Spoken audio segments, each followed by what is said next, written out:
audio and video recorded. I'm going to read aloud our vision statement. We are a community of learners known for our unwavering commitment to meeting the needs of all students. Through the adoption of best practices and our active partnership with families and the wider community who are united in supporting the development of engaged, successful, responsible, resilient learners, students will be well prepared to be ethical, empathetic, and contributing citizens. If you could please stand for the Pledge of Allegiance. I pledge allegiance to the flag of the United States of America, and to the republic for which it stands, one nation, under God, indivisible, with liberty and justice for all.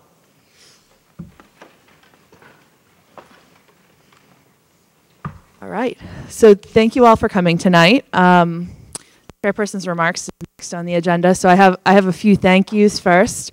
So on the 2nd, we were able to host Jeff Perotti for Gender Education Night. So thank you to Kim and Jane for setting that up, and Brian for agreeing to host it here in the first place, and to Jeff for coming.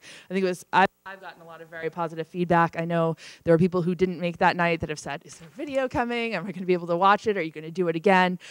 So that was excellent. I'd like to thank the Triton student body for the Day of Giving. It was so nice to walk in and see those beautiful blue walls up there and not gold anymore. So that was wonderful. We have a little bit of a change in schedule for the month of June. So in the month of June, we traditionally would have had our business meeting on June 12th. The recommendation is to move our business meeting to June 26th, which would have been our alternative meeting, so that we can do the school improvement plans on June 12th instead. The high school will just do a NEASC update with the fiscal year 2019-2020 school improvement plan, and then Patrick Kelly, who will take over starting the beginning of next year, will do his extended school improvement plan in the 2019-2020 year. As long as there are no objections, that is the plan. So plan on being here both the 12th and the 26th of June. I am pleased to report I've heard back from all 3 of our towns that they and sent Rowley's in the office. Newbury just voted theirs through last night. I don't know if we've gotten copies of Salisbury's, but I have not seen it, but Bruce Tarr did confirm it was in his hand in the office in the State House. All right, excellent. Thank you very much to our 3 towns for having done that. And last comment is that the House Ways and Means budget came out today. Oh, okay. Sorry, Bob. The House Ways and Means budget was released today, so it was much better for us than the governor's budget was, which was good to hear. It was about on par with last year. So there was $5 million more of regional transportation that was included in that number, which would bring us back up around the 80% mark, which we were at 77.2, I think was where we finally ended up at this year. So very close to where it was. The circuit breaker will be roughly around 75% based on the House budget, which again, not the final. But that's there, and it's 74 point something this year, I think, 74.6. I think was the final number this year. Should have clarified that before I came. For 19, yeah, fiscal year 19. Yeah. So that was included there. It does look like we may take a hit if the charter language that's in this particular budget goes through. There's a lot of moving parts still, but it definitely is looking more positive for us, at least to be similar to last year and not take a major dip compared to what we were looking at in the governor's budget in January. So the representatives are filing amendments over the next 2 days, and we'll have a better idea of what we can advocate for to hopefully increase that when it goes onto the House floor for debate on April 22nd. I know there is already, thanks to Representative Kim Ferguson, an amendment out there for 100% regional transportation, which would be fantastic to have that come in. So we'll continue to watch that and hope that that goes up. All right, and I'll close chairperson's remarks and open to oral communications from the public. All right, Seeing none, I'm going to open the Student of the Month. Elise Earls is here from Pine Grove School. She was the nominator of the Student of the Month for this month, so I'm going to let Elise come up and make her nomination. All right, so I nominated Mia Dupree, who is right here. She's my 5th grade student. I'm just going to read what I wrote for her nomination. Mia is one of the most well-rounded, dedicated, and determined students I've had the pleasure of teaching and knowing. She defines hard work and consistently looks to achieve more. Mia improves upon her work even if it is already at a caliber high above the expectation. Not only is Mia a dedicated, honest, and committed learner, she is also a model peer and friend. Mia has nothing but constructive ways to help her peers and push them to their potential. She helps her peers work through difficulties and praises them on their successes. Mia always wants to know more, do more, and be more. Her perseverance and determination and overall positive attitude about learning will take her far in life. I cannot recommend Mia more for this award. I am honored to be her teacher and watch her continue to grow her learning through questions, practice, and commitment. We will all read about Mia one day. She is a world conqueror, a vision of how bright the future can be with dedicated learners like her in our midst.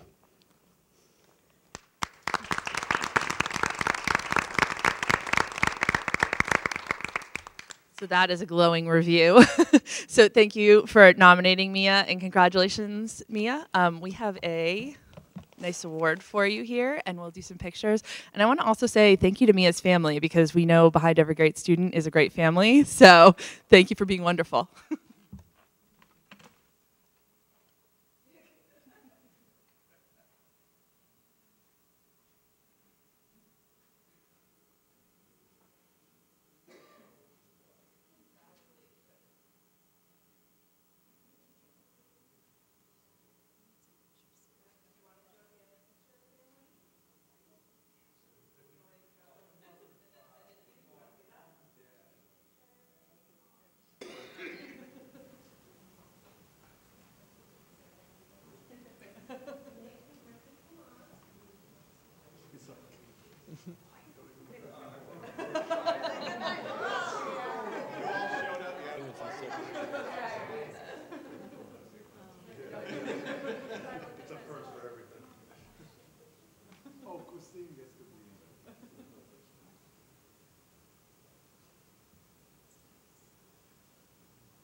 Congratulations.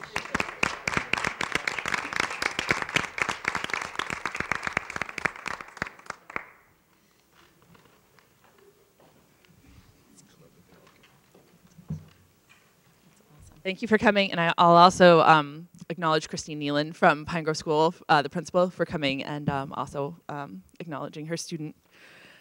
All right, moving on to the consent agenda.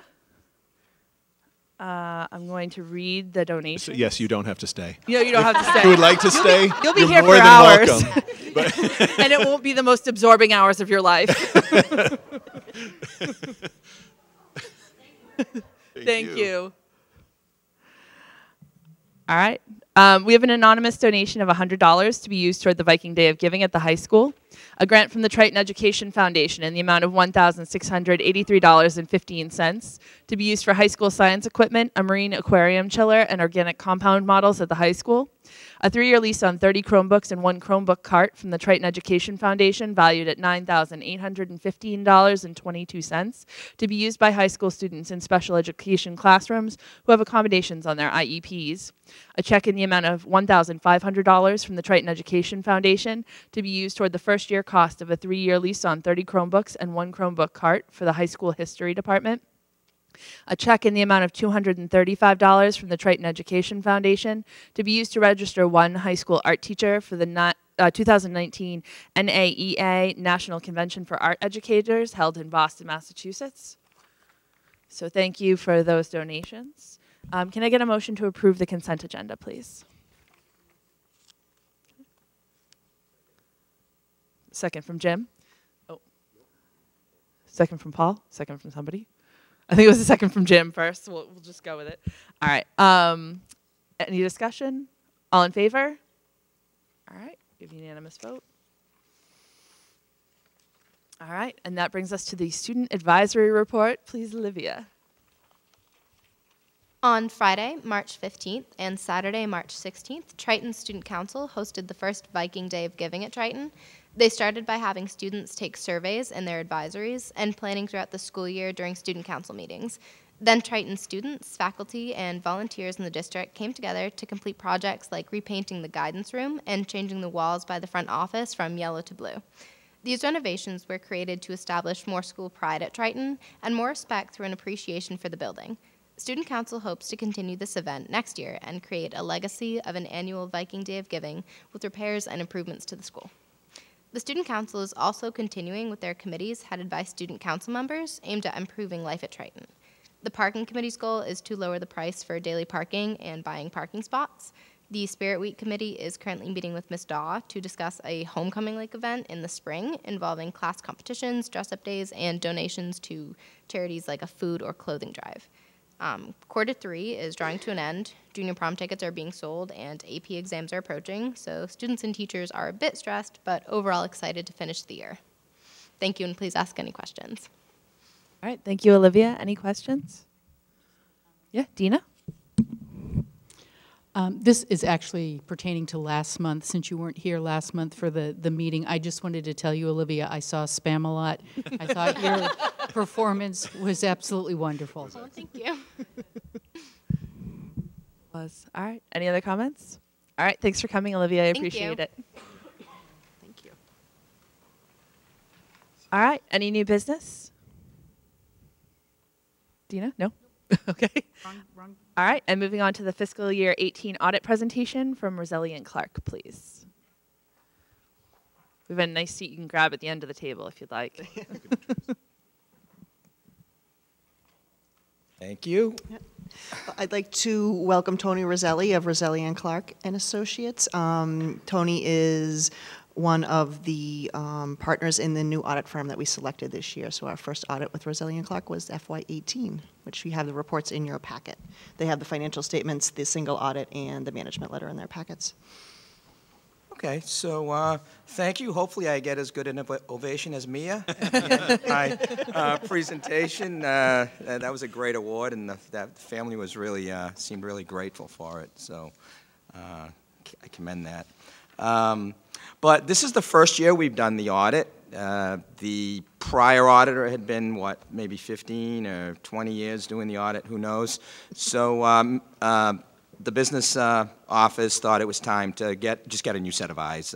It's always good to, after a few years, to have somebody else come in and look and see if there's anything else that's being missed, because you do a procedure over and over again and you might miss something that you're not doing. So basically I'm here to go through the results of the audit, and overall I got to give good grades to the district. The business office and the treasurer do a fabulous job of recording transactions and doing their reconciliations. So I'm really happy with the way that's being done, and so I don't have any material weaknesses or significant deficiencies. A lot of what you're going to see here is things that are fairly easy to fix, I believe. Adding more transparency, more reconciliation to the process. But overall, on the processing side, I don't have major concerns. I do have concerns on the economic side, which we'll talk about. But on the processing side, I don't have major concerns with the way this is being done. So I think that's good news. All right, so I've broken up the management letter. So we should look at the management letter, because that kind of summarizes everything. It's got all the findings in there. It kind of summarizes where you're at economically. So I think that's the easiest and quickest way to go through this. So what I typically do is I'll have informational items, which will include an economic outlook, talk about some accounting standards. So we'll do that in the first part. Then we'll have some findings.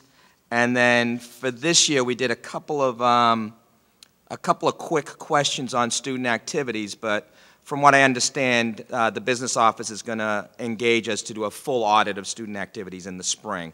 So let's start with the informational items on page 2. So one of the things that struck me when I first looked at the finances is just the level of reserves, equity, if you will. Your unassigned fund balance, which is the number that most approximates your E&D, it's not exactly, but it most approximates it, was less than 1% of the district's budget. So there's not a lot carrying over year to year on your unassigned fund balance. There's no stabilization accounts. The OPEB trust, which is a huge liability now, only has about $10,000 in assets. So I sat down with Michelle and I said, what's happening here? This is really, a situation that I've never seen one like this, where it just looks like a very poor, dire situation. And Michelle mentioned that, yeah, the bond rating people think so also because our rating got lowered. This is the only time I've ever heard in the last 5 or 6 years of a rating going down. Given the great economy in the country and the state of Massachusetts, everybody's bond rating is going up. The school's bond rating went down. So this is something to be concerned about. And I really can't emphasize enough that you really need to communicate this to the member units as you go through the budget process, that there really needs to be something established in the budget that establishes these reserves or replenishes some of them. So any questions on that? I do have a quick question for you. I know when Michelle was looking at audit firms, one of the things she had mentioned was that you represent a number of regional school districts. And one of the things that we've often heard is that regional school districts have a hard time getting their towns to establish stabilization funds. Yeah. Do you find that that's true throughout? Yes. Okay. All right. I do, and it takes a lot of effort and a lot of things like this that are in this report. Okay. We audit the town of Salisbury. Mm-hmm. Okay, I don't audit that. One of the other partners does, just to not have a conflict. And it was mentioned to the town that the school district's rating went down. So that caused a little bit of concern. So I think this is something that needs to be brought up in the meetings. What's happening in some budgets In neighboring regional schools. Yeah. Myself and Michelle's kids actually go to the same regional school district, is that when they do a budget, they know they're going to have more at the end of the year than what they're budgeting for. They go into the year knowing that. And then at the end of the year, they have the school committee, because the school committee owns the budget, they have the ability to take those overages and put them into the stabilization account. So that's what this particular district has done. And they've got some fairly good reserves being established. And as a taxpayer in the town, I'm fine with that. I'm perfectly fine with that. I'd rather have that than some major override down the road because we can't pay our health insurance or we can't pay this. I'd rather have some pennies put away now that are going to add up 10 or 15 years down the road. So, but you're right, it's a battle. It is a battle, and we see it in every school district. And this is a time of year where I try to avoid talking to school business managers because there's a lot of stress and anxiety. So any other questions on the economic side? I'm just wondering, you've cited 3 factors that you say you've never seen it like this before, being the less than 1% of the E&D and lack of a stabilization fund, and then the OPEB. Is there any one of those 3 factors which is most significant to your concern, or are they all treated equally? They're pretty much equal, but if I was to prioritize, I would say stabilization fund first, then getting into the OPEB. Your unassigned is limited anyway. You can't go above 5% on your unassigned. You have to basically return that back in the following year. So that's restricted. Some of these others you don't have the same restrictions. And I mean, the OPEB, if you look at the next comment, under the new standards, the OPEB was calculated by an actuary, and the liability is $77.3 million. That's a real liability. That is a real liability. And so just to follow up on that, how many different school districts do you audit? Your Right company? now, about 6 or 7. Okay. Does anyone else have a similar OPEB They're just deficiency? starting. They're just starting. So you're not alone on the OPEB. Most are trying to put 50,000 in. No, I don't know about our district if they've got, because I don't audit them. I don't know if they have any sort of an OPEB. But most of them are just beginning to really twist the arm and say, hey, we need to start establishing OPEBs, because the towns are establishing OPEBs for the town employees. They're starting to do that because they have their own liability on OPEB, and now you're going to have this this additional one at the school district. So again, it's just starting. The towns are going to have a little bit of an out on OPEB, because when the pensions are fully funded, the pension liability, they're going to be able to divert the pension dollars to OPEB. So a lot of them are going to be fully funded within 10 years, and then they can take those dollars and put them into OPEB. The school district, which is a pass-through for the most part on MTRS, you're not going to have that sort of luxury, because it's just a pass-through right now. It's not going to create additional budget dollars. We do have a regional assessment, but it's a little bit less, It's little less than $1 right. million. It's Yeah. not as much, right, exactly. Significant, Exactly. yes. But the health insurance, unlike the pension in a school district, covers everybody, whereas the pension only covers really the Small piece. The small piece. Yeah. Michelle, can you comment on how the retirement, $1 million retirement, how that interacts with our OPEB obligation, if at all? It doesn't really interact with it. It is the current cost of the retirees at the moment. The OPEB is Future. Yeah, is the future. So right now we're funding 1 year at a time, a little bit more into the future. It will be fully funded. I believe we're scheduled to be fully funded in 2034. So we do have more than another 10 years to go. What does that really mean when you say fully funded by 2034? That is for all the current retirees. Current today? Yes. There's just in Essex County, so that covers our IAs, our custodians, our cafeteria workers. It does not cover our teachers. By fully funded, what that means is the plan Yes. can now pay the retirees their pension obligations from the earnings of that fund. And there is a small piece called a normal cost that the towns and you would be liable for, but it's much less than the $1 million. Much smaller, yes. So in 2035, you'll go, it might be $3 million by then, but it'll go to $3 million down to maybe 600,000 or 400,000 is what would happen. So it would free up, Some capacity, some funds at Thank you. that time. I mean, it's complicated things. Actuaries, you got an actuary on your pension system, a different one on your OPEB, so there's just a lot of strategy involved in these types of things. What I'd like to see is someone making the effort, okay? You did adopt a 32B Section 20, so that was a good start. So you adopted having a trust. Now I'd like to see maybe $50,000 a year or something going into that, just to show that, hey, we're taking it seriously, we are allocating some money, we are putting some money into the OPEB trust. I don't expect you to fully fund it, because you've still got that, like I said, the pension obligation, and you've got budget constraints, so I don't expect it to be fully funded. So in essence, for the people... Jim, can you just grab your mic? Sorry. So in essence, what you're saying for people maybe listening at home is that you're establishing a bank account. Mm-hmm. And so that X amount of years, this liability, which is growing around the state, will be covered by that bank account rather than taxing the school budgets on an annual basis. Right. And what I think is going to happen is, so back in the 1980s, before I was born,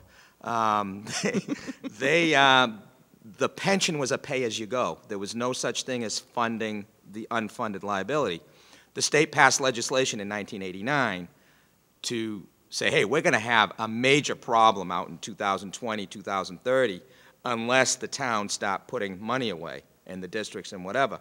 So they forced, back in 1989, for communities and districts to adopt a full funding schedule, which is going to have solved its purpose, because by the time the mid-2020s, mid-2030s comes around, problem's gone. What I suspect is going to happen is, and this was beginning to happen before the economic meltdown back in 2008 and 9, they were going to put a bill out to force the funding of OPEB in a similar fashion. And that went away with all the economic problems. I think it's going to come back once these pension problems go away and the pensions become fully funded. I think the legislature is going to now look at this and say, hey, the towns are going to have this windfall, if you will, that was in their budget that's no longer in their budget. Let's not let them spend it foolishly. Let's force legislation to take a portion of that and put it towards OPEB. I think that's what's going to end up happening. And if you're not putting money away in a bank account right now, the hit's going to be bigger in 2035. But if you're putting money away now and it's earning interest and you're not touching it now and you're putting a little bit away every year, you're going to have something in 2035 that's, believe it or not, the compounding of interest and everything else is very strong. So that's what I recommend. Any other questions? All right. Okay. So next we had went down to the athletic department, or up to the athletic department, wherever it is. It took me a while to figure out. It's up. Follow the cheese through the maze. So the athletic department has two types of receipts. It's got gate receipts and it's got participation charges. The gate receipts are for events at night that take place after school, where you know, parents and people who want to see the events come and pay a certain fee at the gate. And the participation charges are for the kids that want to play football and basketball and so on and so forth. Right now it's $250 for middle school sports, it's $350 for high school sports, and it's $400 to students from other districts that participate in Triton sports. And there's a max on each family, which is $1,750 a year. So if you had more than 3 or 4 kids and more than 3 or 4 sports, you'd be maxed out at $1,750. So overall, I thought the process was well done. You're using a program, which some of these places I go into, they still got spreadsheets and writing things out, and there's boxes with checks in them, and you know, things are flying all over the place. This is pretty organized. It's online. You can register online. You can pay online if you want to use a debit or credit card. You can register online and come to the office and pay with a check or cash. Or you can just bring a cash or check, and the athletic director will do it for you if you don't know how to do it or you don't have a computer. So, so theoretically, if everything's done properly, everything is in this online system. The online system is separate from the GL, which is good. So there's a segregation there, because now it sets up the possibility of doing a check and balance with the GL, which is where the money's getting turned over. So that gets into some of the findings to fine-tune this pretty good process. But to fine-tune it, a couple of things. And let's start off with just the files themselves. If you go into the online program, it does disclose on there if the participant has some sort of a special need, ADHD or something that they need some sort of special accommodation to participate in the sport. The central office has access to that, so the central office can see that. And what we've said there is, hey, you should block those fields. The central office doesn't need to see that. That should only be on a need-to-know basis, which means your coaches that it impacts should know, the parents and the athletic office. It really should not involve the central office at all. Central office should only be concerned with dollars and cents, really. So, so we made, and you can block those fields. It's set up so you can block them, so we made a recommendation to block the fields. Hopefully they blocked at this point. Secondly, there's a lot of hardships that are granted. And a hardship is when the child or the family can't afford to pay for participation. We don't want the child not to participate. That's not the goal. So the athletic director, essentially at his discretion, grants the hardship. What I'm saying here is there should be a process, because parents that are out there could claim, well, you're favoring this or you're favoring that. There should be a process. If you meet these 4 or 5 conditions, then you qualify for the hardship. So in my second comment, I'm basically saying create a hardship, the hardship policy. The hardship policy should come from you folks. Michelle or the athletic director should work together to determine what it should be, and then come to you folks to adopt it. You can jump in with questions as I go if you have any. So right now, the central office does not do audit turnover. The central office, let me backtrack here. Oh, the central office doesn't agree the turnover forms that it receives back to the program, the online program. So if you backtrack, what I said earlier is everything you collect is in that online program. All of that should now be in the general ledger. So the next few comments revolve around the central office looking at the general ledger, looking at the online program, and looking at the turnover forms, and making sure all that agrees. That's currently not being done, so that's something that I did recommend. And Yes, I actually just got access to the system last week, so I am diving into it. so, So that's good. And again, that just, because there's some cash involved, because there's, you know, it tightens everything up. Any questions on that? Then those next 2 or 3 findings all focus around reconciliation. Yep. So any questions on participation fees? Deb?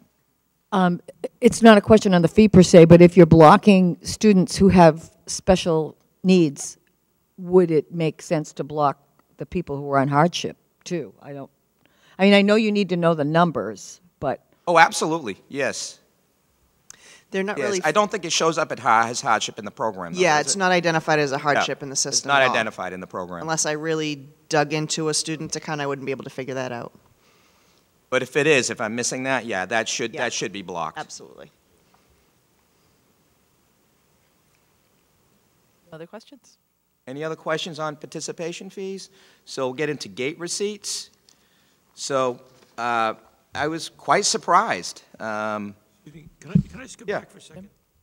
I just have a question, Brian. If, in fact, you do block out children with special needs, how do you, as a superintendent, become knowledgeable if there's a fair representation of children with special needs participating in athletics? So I would say that's a different system. So within Aspen, so Aspen is the mothership, the student information system that has everything from special education, You can identify it medical, so all the HIPAA, Okay. and we can access and there, get it through. portion So that you off. can see in Aspen that a child is participating. That's the master everything, and this is just about collecting fees. Yep. No, I got Which, it. to Tony's Okay. point, shouldn't be there. So, Yeah. Yeah, that's a good question. Yes, we have access to that information. This is Right. more. This is Finding more of the, business office the staff. clerical support. Yeah. They do not need to know that. Good question. Any other questions on? Thank you. Okay. Gate fees, I was quite surprised. They have pre-numbered tickets, so you can actually say, hey, I sold tickets 1 to 50, and they're $5 each, so 50 times 5, that's what I should have. So I was surprised that that existed here, because that doesn't exist in a lot of places. That's usually one of my findings. Goes to the Jimmy Fund. Yeah. Then there's a gate receipt form, which I put a copy of in here. So you'll see that the starting and ending ticket numbers are listed there, which says, okay, how many did we sell? That's for students, because there's 2 types of tickets, one for students, one for adults. So they would know exactly for each event how many tickets were sold, and then they can do a reconciliation. They do this reconciliation no later than 2 days after the event, every time. I've seen the form, I've seen the tickets, and I seen that they're doing the reconciliation. I think that's great. That's a great control, and it at least ensures that anything that was collected is being deposited. The couple of findings we had on that, the secretary offered that it gets hectic at the, and I've seen these things, and I volunteered to do these things, and I know exactly what she's talking about.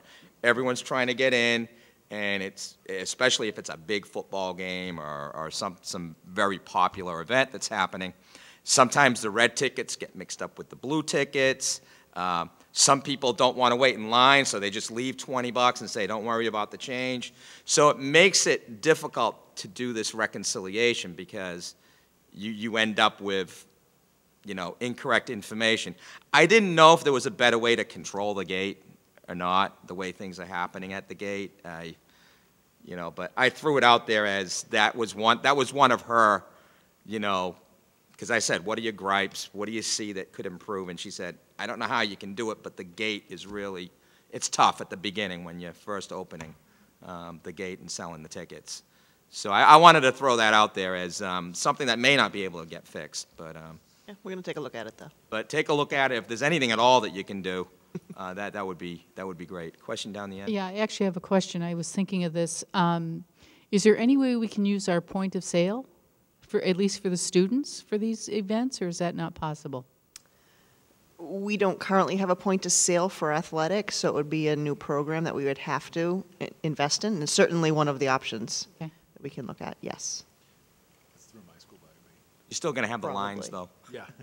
I Yeah. get that, but And it might neaten right. things up a little bit. You might need to just police the line and say, you know, please, you know, Right. be patient. Game's not starting. But I want to sit in the front, and I want to sit next. I want to be able to take pictures. Yeah, I plan on going to a couple of games Yeah. and checking it out myself. Yeah. So, It's possible, but it's a cost, and it's Yeah. significant, because we could then collect credit cards, and, you know, you could Right. use, it expands the Worth looking at. opportunity. But then are we absorbing the fees like we do for other areas? And Not looking to add to the expensive. budget, I'm just, no, it would No, but be- it's worth looking at, yes. It would help control, for sure. Yeah. so the second comment relates to the fact that there's no log maintained of the events and how much was collected by, I call the secretary the department head of that particular activity. So there's no, there's nothing to reconcile to. You can't, you know, Right. look at what you have and say, hey, give me your records and let me reconcile to those. You can't do it.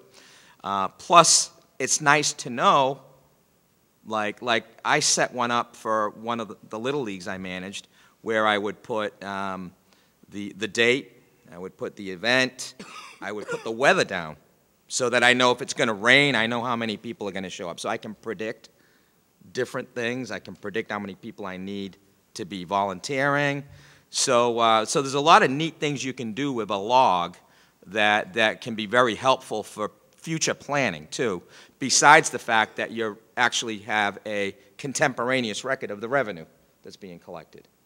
So I thought that would be a good idea, and it's pretty easy to do. It takes less than minutes to just maintain it.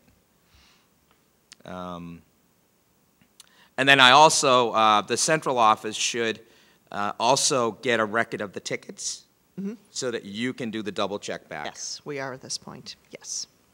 Because if you're doing a reconciliation and you sign off and say it's all balanced and you run off to the bank, but you decide to keep $100 and nobody checked to make sure that what got in after you reconciled it, then it defeats the purpose of that pre-numbering.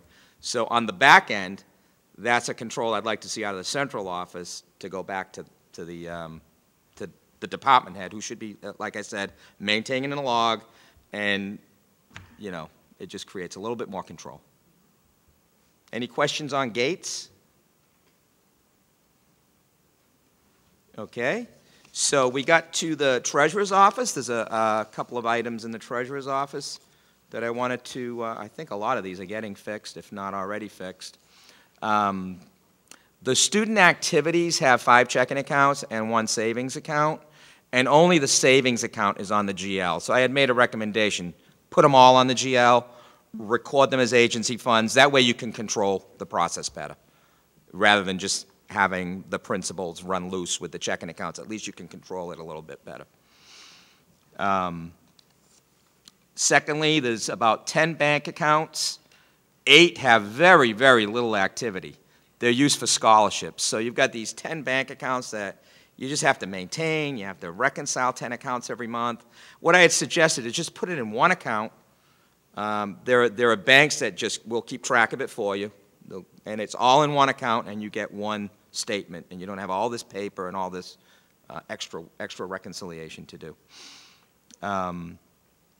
Also, some things come in after year end. The year closes, you might get some late revenues, you might have an expense that you have to pay, and sometimes what happens is, in fact, the treasurer will record those as, because it relates to the prior year, will record those as cash transactions.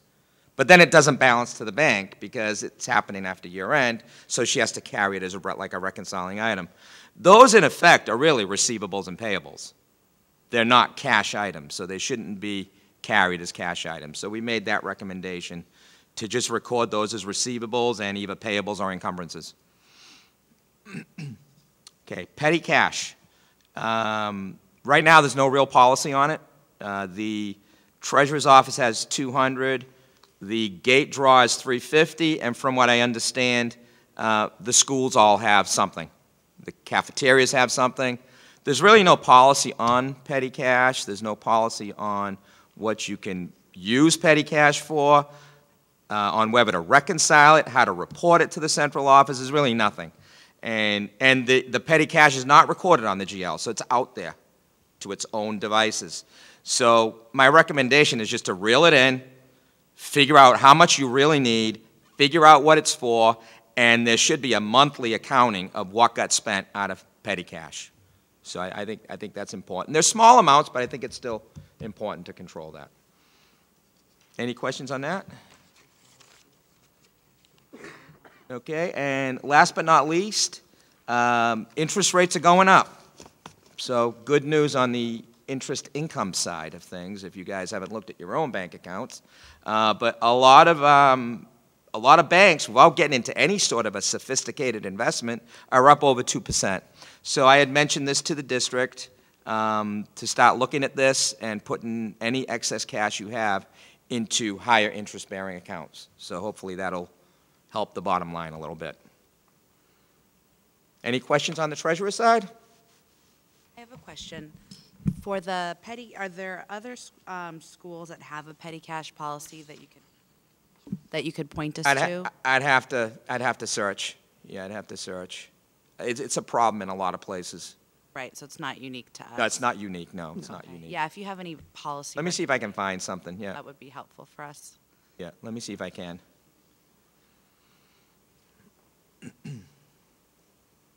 Okay, student activities, and this is just a quick overview. This is not going deep down and looking at invoices and expenses and all that. It came to our attention that booster activities are going through student activities. That's prohibited. It's not allowed under the student activity regulations. The booster groups should have their own nonprofit. They should be running their own records, they should have nothing to do with you guys. By having it go through student activities, now you guys are responsible for it. And that's just extra responsibility you don't need. So I'm making the recommendation that stop doing that. So, Yes. beginning the next, Yes, I think you kept it going. Yeah, we have a year, plan in place that is being discussed right now, and we plan on getting rid of all of them by June 30th. Okay, and then the last comment, just in general, I don't know when the last audit was. Michelle didn't know of the student activities. There is a requirement that these are audited every 3 years. Student activities must be audited by an independent auditor every 3 years, and in the off years, they should be audited by someone like the central office. Someone independent of the process should be looking at it in the off years. None of that is done, so I'm recommending, I know you're going to engage us to do the audit this spring, and that while we're doing that, we'll help you set up the off-year process. Perfect. So, Can I just ask a question? So your student activity funds, is it one for the district or one for each building? It's one for each building, but the savings account is commingled on the general ledger. So each building has their own checking account, and then we have one big savings account. So when they raise money for a school from like cookie sales, it goes into the school activity fund. Mm-hmm. Then I guess the tricky question is, does that money go for what? Is there a policy on how the money is distributed? Most of it's actually, I'm sorry. yeah, no, most of it's under Mass General Law. It has to be for students, so it's student money raised by the students for the students. Okay. So most of it is for field trips, fundraising for various student activities, various clubs. That's just my question because Yeah. that's what Every like. one of the rules, which I'm sure hasn't been done here, is every activity has to have a mission. What's going to fund this, and what's it going to be used for? Okay, so if you're going to Spain and you're going to raise money for that, okay, how are we going to do this? Car washes, extracurricular activities, the user fees from the parents. How are we going to fund it? And then we're going to use it for the Spanish trip. At the beginning of the year, each school should list out their student activities, because there's probably, the high school probably has 100 of them. You'd be surprised how many there are. And that has to come to the school committee, because you folks are in the legislation, not Michelle. They left Michelle out of the legislation, her position. If you look at the legislation, it says the school committee is responsible for student activities. So you folks then will approve those activities. You'll say, okay, here are the 100 activities. We're going to, and here's the mission statements and everything. You don't have to do it every year. Once you've approved it once, you're all set. But any new ones then need to be approved in the following year. And along with that, we're hopefully going to direct Michelle to create a policy and procedure manual. And the state has great examples of what these should look like, and you customize them. But for Triton. You don't have to, correct me if I'm wrong, that when you submit in September, if school X says we're going on 5 field trips, the school committee doesn't have to know ABC about those trips. It's just the general category of trips. Mm-hmm. So it's not a repetitive exercise. Right. Once you've got say the trip syllabus or the trip to Spain, say that got approved in the first year. The next year you don't have to do that. It's a continual thing. Culinary, there's always these culinary clubs. There's these rocket clubs. There's all kinds of math clubs. There's all kinds of clubs that go on that parents have to pay $50, $100. They have to pay for their students to belong to those clubs. Right now, there's no oversight, from what I understand. Very little. Very little oversight over those clubs. It's basically up to the principals who are signing off on these things. And there's been a lot of irregularities. I'm not saying here, but there's been a lot of irregularities that led to these laws and regulations being created because people were helping themselves because there was no oversight. So they were helping themselves to some of the funds. And, unfortunately, they got caught, and there was enough of it to say, hey, we need legislation to fix this. So that's it. I'm waiting for my standing ovation. Any concluding questions? I have a question. So going back to the beginning of what we went over in the economic outlook in terms of establishing and funding stabilization accounts, do you have any recommendations in terms of how other regional schools that you've worked with have campaigned for that with the towns? I mean, that's a big issue that we have every year, and no one likes overrides. So I kind of like the way that you said it. I've never thought of that before, but a preventative measure, because we've talked about that the last few years. I've been on the school committee. The towns have been building up their E&D because of a good economy, and we still have nothing. So how do we convince them that? Yeah, let me, I'll ask around. I haven't seen it be a major, when the school stabilization laws went in play a few years ago that allowed the schools to set up special stabilizations, a lot of towns jumped on board and said, yeah, let's do it. It's a good idea. But let me ask around to see what sort of promotional tools were used to create that, or did they just agree? Right, like I'm wondering if having you come to like a selectman meeting or a finance to propose, like for the next budget season, because we operate pretty lean, because our towns operate lean, our member towns operate lean, are very conservative. So anything extra to go to the schools and the typical response is, well, your maintenance line is too much, so take some out of there. Right. And use that for your stabilization because we think that's too much. So it is and especially in the demographics of this district, it is a difficult chore to get through. But let me ask around. I'll try to see if I'll try to look at some of the towns that are similarly situated and see what they did to create these things. Yeah, I'm just curious. We can add that on to our list of campaigning things to do. Yeah, I think it's more of just an educational issue, and I mean, we have brought it up when our bond rating decreased this year. We brought it up to DCC, and we mentioned the reasons why our reserves decreased, and we're continually using our E&D to fund operating costs and operating shortfalls. Well, think about it, okay? What happens when your bond rating goes down? We're going to pass on, interest cost goes up, and we're passing those on to the member towns. So you're passing that cost on. There was no need for that bond rating to go down. No. But now you're passing on those costs. Right. Which you wouldn't have to if your bond rating was, stayed intact or even went up.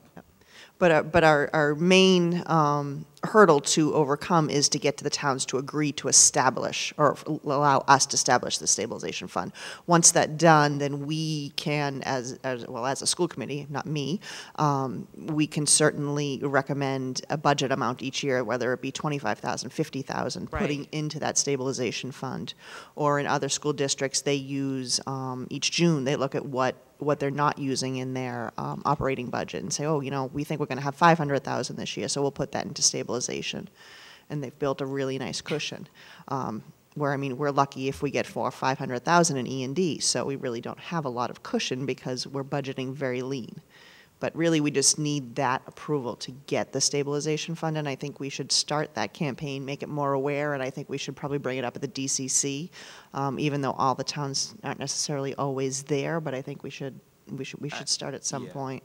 I would start with talking to your financial advisor. Is it Unibank or First Southwest, Hilltop? Yep, Hilltop. Talk to Hilltop and say, what did that bond rating, in our next borrowing, what's that going to cost us? If you have a project in mind that you're dealing with, what is that going to cost us? And that's what you would use as your marketing or promotional tool and say, our bond rating went down. This is what it's going to cost over the next 20 years of payback. We could prevent these types of things by doing some strategic planning ahead of time. Right. Why not, instead of paying our bondholders that interest, why not put it in a, why not give it back to us and let us save it? And it's a pretty logical thought process. Makes sense to me. The bond rating went down. Logical, yes. It went down in the hottest economy.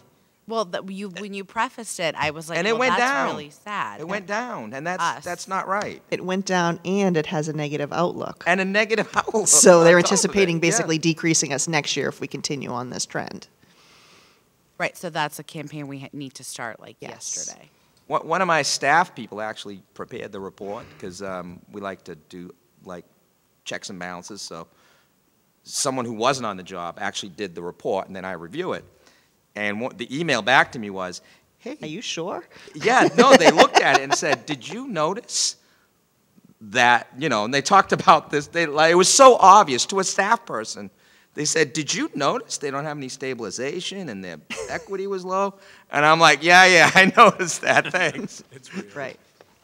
Can we have you come back as a courtesy, at a DCC, or to help us articulate that? I mean, I guess we don't need you, but as an independent, instead of hearing from us again. I don't know how that works. I'm When- saying if we were to meet with the towns to start this campaign we have communication meetings. Sure, I could do that, yeah. Let's I'm just talk about that, because I'm not sure how well that would be received. Okay. I think the documents alone speak well for themselves. Okay. Yeah, I don't want to take up any more of your time. I just want to understand what tools we have to articulate, this argument besides just this and hearing it from us.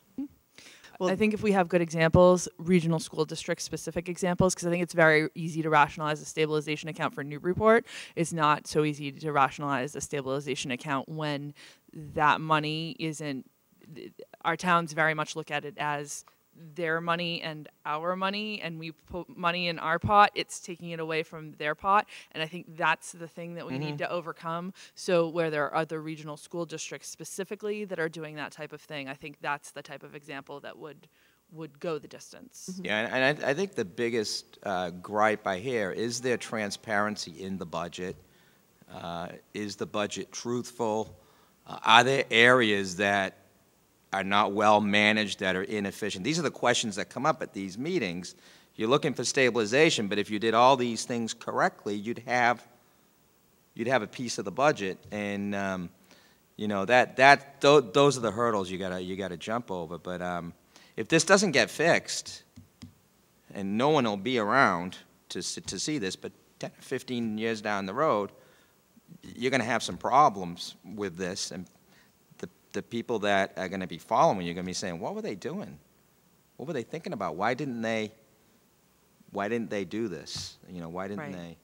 So that begs the question. You said that this all started in 1989 when the legislation was put in place. We're now 30 years post. And so nothing's been done in that time to Well, fend. the pension OPEB, legislation was made in '89, and the pensions are very well funded. So that served its purpose. There was a hiccup back in 2008-9 where the pensions took a hit, or they would be in much better shape now. But they did serve their purpose, and I think the state's going to use that same model when the pensions get a little closer to being fully funded. They're going to use the same model, I think, and then it's going to become an increase to people's assessments, whether they like it or not. Right. That's the OPEB trust alone. That's the OPEB. That's not Yes. E&D or stabilization. No. Right. But I also should mention that these audit reports have not yet been sent to the member towns, so they will be sent. And I think at that point, maybe at the next DCC, we should review the management letter, at least the finding in terms of the lack of reserves. Might it not be prudent to highlight that maybe you should start making a $50,000 donation a year? Just one highlighted line. You don't have to say anything. I think it's a conversation we need to have, but we probably, Put the thought on the table. my feeling at this point is that we need to walk in and have a conversation, not walk in and make a declaration. Because I feel like that's my whole perception of having Mr. Roselli come in, anything like that, is that it needs to be a conversation, a discussion, rather than anything that could be perceived as a condemnation of past actions. Yes, Paul. I just have one nagging question. Michelle, so this drop in the bond rating, does this affect the Pine Grove project at all? Or is that No, it money does all not. done? No. What? Pine Grove is completely bonded by the town of Rowley, so they have a complete separate bond rating. Doesn't But- affect any current bonds either. Right, but if we look at a project to do a renovation at this campus, it will affect all three towns and their repayment schedule, because it will be based on our bond rating. Right. And this is actually the reason why we own the Salisbury Elementary School, is because we had the better bond rating 20 years ago, and Salisbury had the lower rating. Right now, we are lower than any of the other three towns. I agree with you, but I just think that 2 years from now, and instead of saying, why didn't you tell us? I just think where you have this letter and you're going to send it,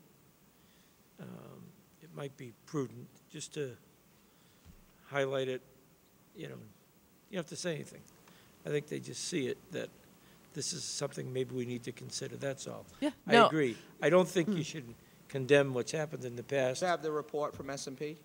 Yes, which I did share that with our district communications committee, and we Yeah, discussed that, but yes. That's gonna Yep. really paint, they get much more Right, detail about the into it actual than rating. this.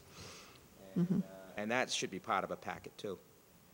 So I think it should certainly start with a discussion, and then at some point, probably a formal request for each town to entertain a motion or a warrant article to let us approve a stabilization I fund. mean, long before that, I'm just saying it's nice to leave some bird feed so they know.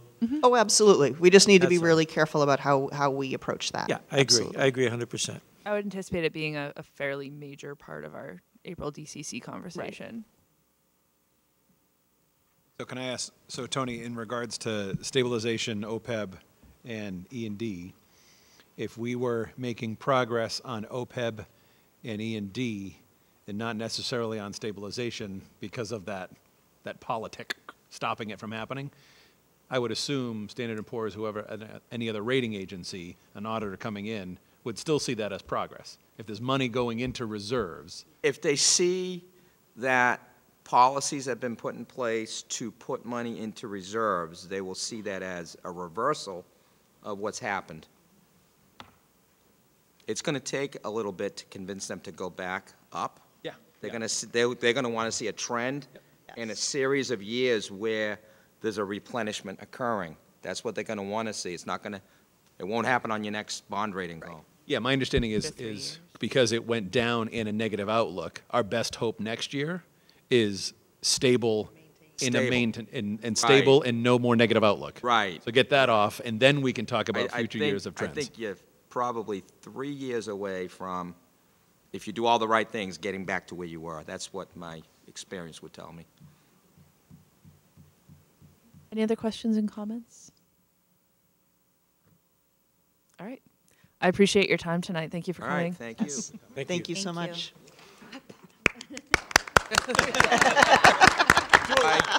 All right, we don't have a plaque for you. Yeah, you want to have a good night. Thank you.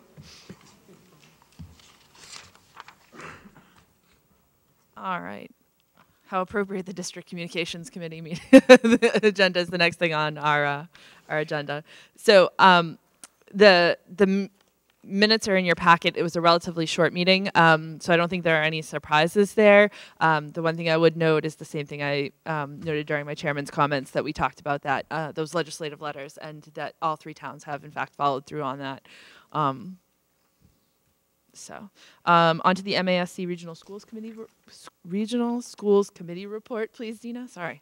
Thank you, Narissa. I've started just including the minutes that go out to everybody in our packets. I think the one thing I want to draw your attention to is that we did the Regional Schools Training Survey, and the results were telling. Most of the respondents had been on the school committee for less than 10 years, so there's still a lot of interest in getting the training.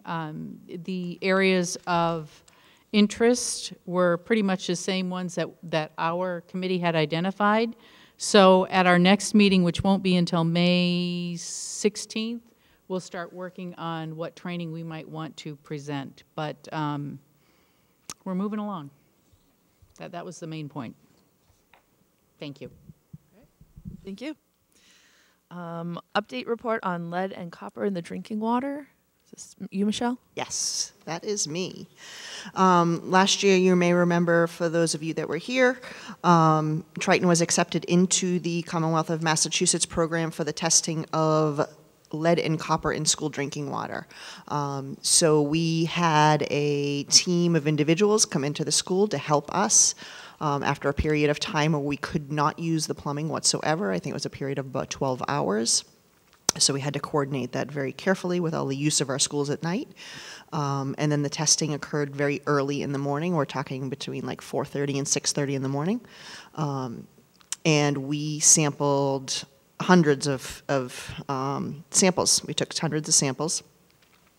And they were taken initially as soon as we turned the faucet on, and then 30 seconds later. So the initial draws did show some levels of slightly elevated findings, and then 30 seconds later, most of them were gone, which just means that they were sitting stagnant in the pipes, and that was the reason for it. And this testing was just conducted on bubblers, classroom sinks, and kitchen faucets, because these are the only possible areas that kids would get their drinking water from. They wouldn't necessarily get it out of a toilet or a bathroom sink, hopefully. Hopefully. So they did not test bathrooms. Yes. So there was one bubbler at Salisbury Elementary School that we actually were aware of before the testing, and we had already taken it out of service, but they did test it because it wasn't completely out of service. I mean, we had not used it for kids, but it still existed in the schools. So we ended up removing that one altogether. And then there was a number of classroom sinks that that were slightly over the allowable limits. So really these classroom sinks are for hand washing. They're not intended for drinking, but they could be. You know, kid has a bottle and they go to the sink in their classroom. So these classroom sinks we are labeling as hand washing only. Some of them have already been labeled at this campus.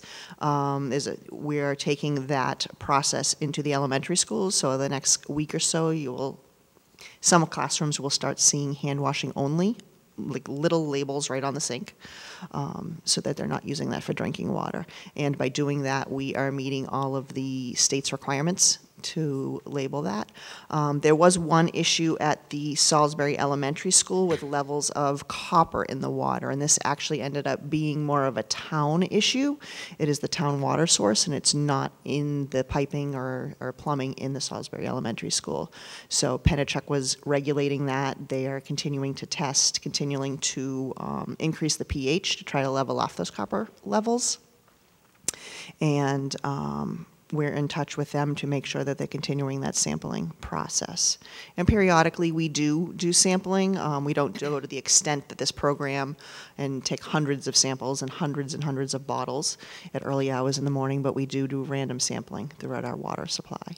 So we are monitoring that, but some new labels will be showing up in the next couple of weeks, and also a parent notification, just giving the results, the actual specific classrooms and areas that were found, but hopefully, you know, it won't be alarming to anybody.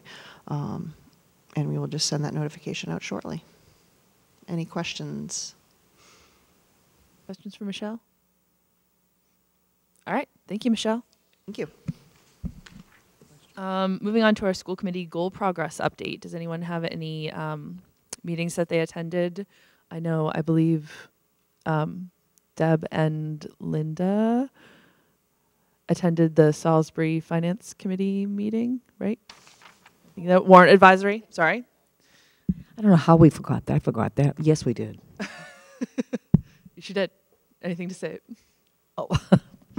Well, there were several of us there, and Brian did most of the speaking. I said I wasn't going to, but I did. And I just say they listened very well. The chairman of the Warrant Advisory Committee in Salisbury is wonderful, understands, he's got a lot of experience, he gets it. So I think, I'm optimistic, it's certainly a lot better situation than what we were looking at last year. Anything to add, Linda?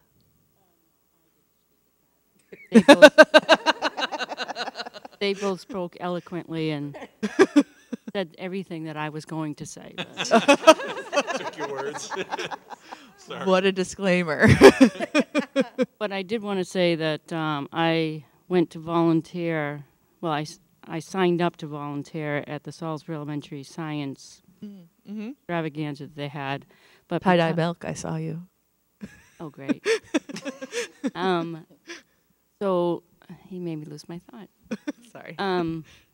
But Mrs. Campbell and Mr. Castantini have been running those experiments every Friday. So they volunteered their classroom children to come in, so they took over all the experiments. I was struggling to be at a table. But, I mean, the kids did an awesome job. I think that science program, the kids were excited about it. And I think going forward, I probably will just go and observe because I probably won't have a space going forward because All the kids loved talking to the other little children and to see their faces. I had milk. What did I have? Tie-dye milk. That was it. She's talking to you. I don't know. I had tie-dye milk, and to see the kids' faces was amazing. Because what you did was you put milk and then drops of food coloring, and then you took Dawn soap and put it on there. And what the Dawn soap did was it was trying, because when you use Dawn soap washing your dishes, it gets the grease and all that. So you use whole milk, and the Dawn is trying to attack the fat in the milk. So a tie-dye. So it was very exciting. Right, I learned a lot. We go. And when I was trying to explain that to the kids, they didn't really care. They just wanted to see the colors. One little kid said, "I don't care why you're putting that in. I just want to see. I saw that." So I was like, okay. So honest. So I had a great time with that, and I thought it was awesome. And I also wanted to bring up that I had read at Salisbury Elementary for the Reader Across America. And going in there, I mean, you had the firemen, the policemen, the town manager.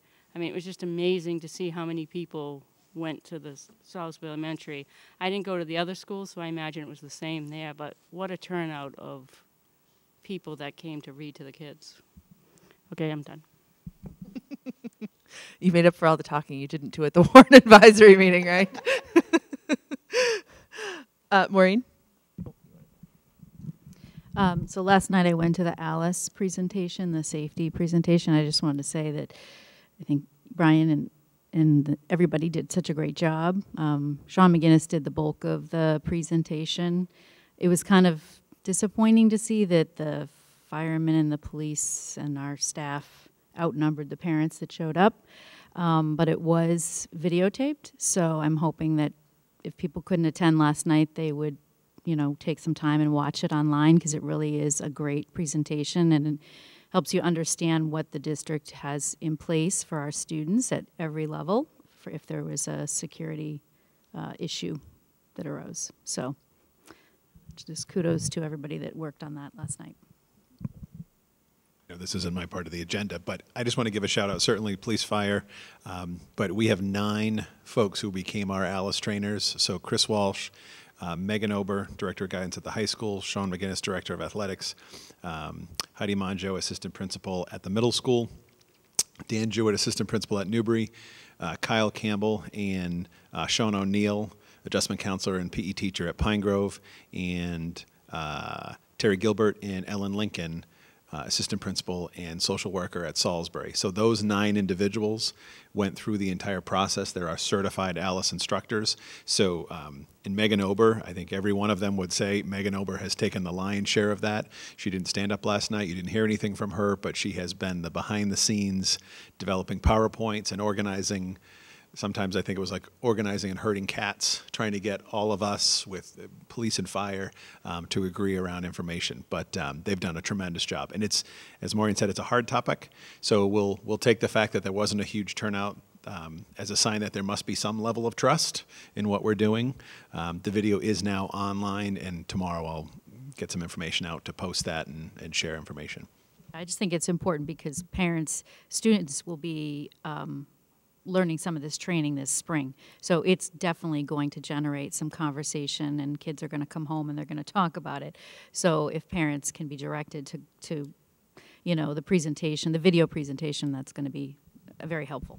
Yeah, and one thing I mentioned last night, we are developing, and I don't remember if it's in this month's or last month's, an EOP, an Emergency Operation Plan for Alice.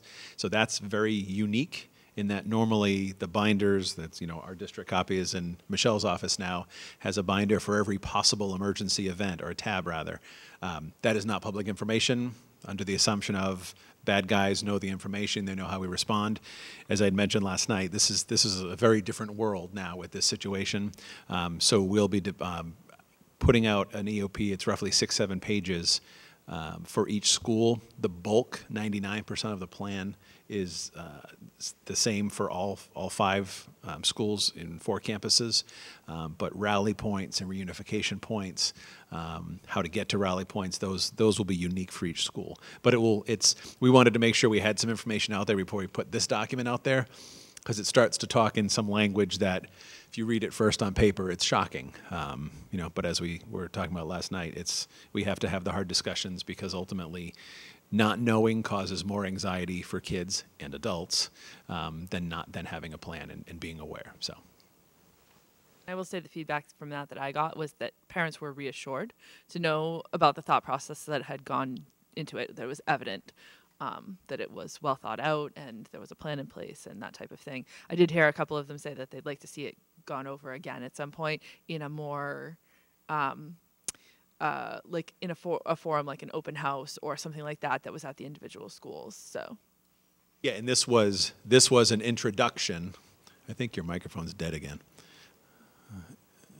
Just keep passing it down. So this was an introduction, and like we said, we're going to be doing training, full drill, probably on June 3rd, district-wide, and that will be a first kind of soft walkthrough. But beyond that, it's going to become normal discussion. So open houses at the beginning of each year, and as we said last night, the more you get comfortable with it, just like a fire drill. Right now, it's second nature. You go to a movie theater. I've said this a million times. You go to a movie theater, everyone goes out perfectly silently and in a line. They didn't learn that at the movie theater. They learned that in kindergarten. So it needs to be that same gut reaction, so that when you retreat to the back of your head to fight or flight in an emergency, you just go with muscle memory and do what you were trained to do. So it will become a lot more discussion as the years go on, unfortunately. Already sharing. Dina and I will share. Thank you. All right. Oh, and I was just going to note that Dina and Linda and I were with Brian and Michelle, we're at the drop-in in Newbury on Monday night, was that? Yes, it was Monday night. So not incredibly well attended, but it was good conversations, I think. So 75, 80 people. It was. Yes. Yes. 2. No. I rounded up. 2. It's a good thing you're not teaching math here. That's right. Yeah, go for it. I just wanted to add that I saw Aladdin Jr., which was really cute. I'm amazed at what these young students feel comfortable getting up on stage doing. It was cute. They deserve the credit. Paul? No, so, Brian, I just have an Alice question. Those 9 instructors, are they going to do any PD with just the staff before June 3rd, do you think? Oh, absolutely. So what we've done, every staff member, when we contracted with Alice Institute, every staff took an hour-long e-course, self-paced. They did that in the fall. The Alice trainers went to 2 full days of certification. So they've been the lead with our safety committees. So in every building, the principal, office staff, the nurse, adjustment counselors, almost always police chief and fire chief and or an officer meet monthly. So this is obviously this year this has been the topic of discussion. So all of the drills have been planned with them. So they're the Alice expert along with the police chiefs. So we did January, February, and March. We did counter, evacuate, and barricade, 3 of the main concepts in Alice. Each month, the whole faculty participated in a drill. So first one was barricade. Second one was evacuate. Third one was counter, and then did a secondary called a dynamic drill. So, okay, now that you've seen the 3 appropriate responses, went through and people didn't know what was going to happen. People didn't know where the person was going to be, and they had to make a decision, not just practicing barricading, but do I want to barricade, do I want to evacuate? And that's, the biggest through all this training is it's empowering individuals to make a choice. The Virginia Tech examples keep coming up, and the statistics, I'm not going to get them specific, but 70–80% of the individuals who locked down rather than trying to escape died. So the survival rate was almost 100% for those that followed an Alice-like protocol and were creative and thoughtful and tried to get out rather than doing what we've always done, lock, you shelter, you go to a section of the room, you pull the shade down. We become sitting targets in this scenario. So lots of PD, yeah. Jim? That was my question. So the barricading is passe almost now. They want you to get out, move.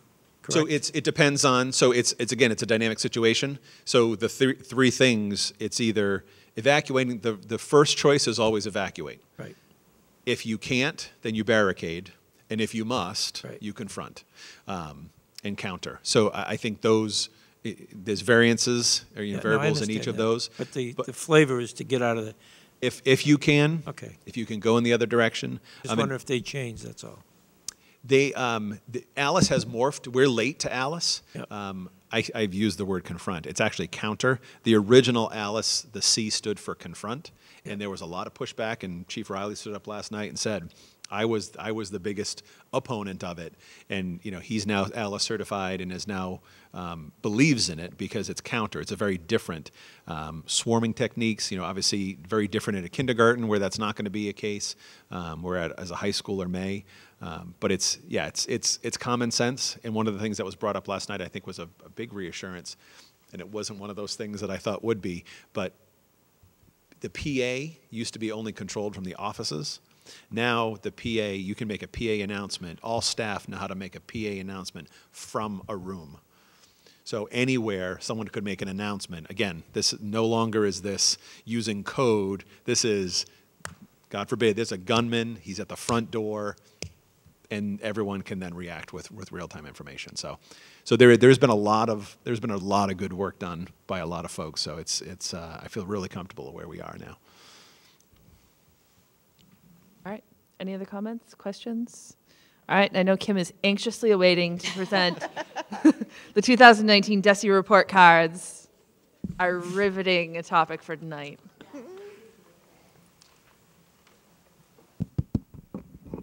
So speaking of a lot of good work, I have to say that the Department of Ed has done some great work on revising the school and district report cards in a way that is much easier to read and to access not just the current year data, but previous data. So I'm just going to do a quick walkthrough regarding what this school and district report card so that folks can be comfortable and going into the Department of Ed and looking at some of the data that lives there.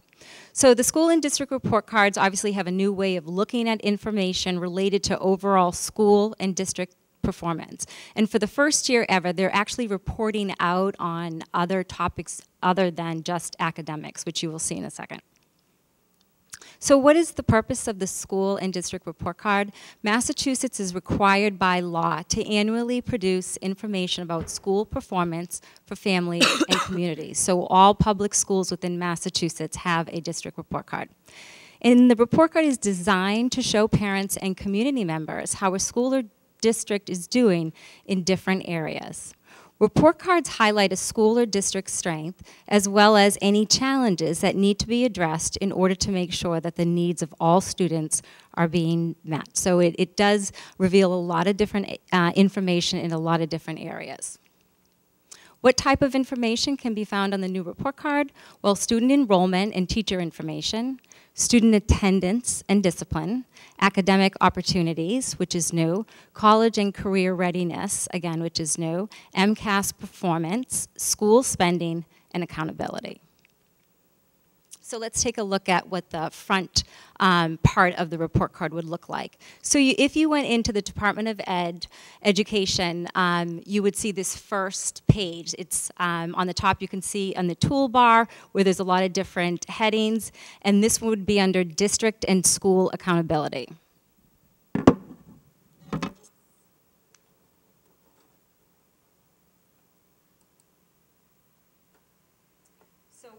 Click onto the district report card, this is what will come up. And I love this because over to the right, they actually have a toolbox where you can select a language, so then it will take all the information and then translate into a different language.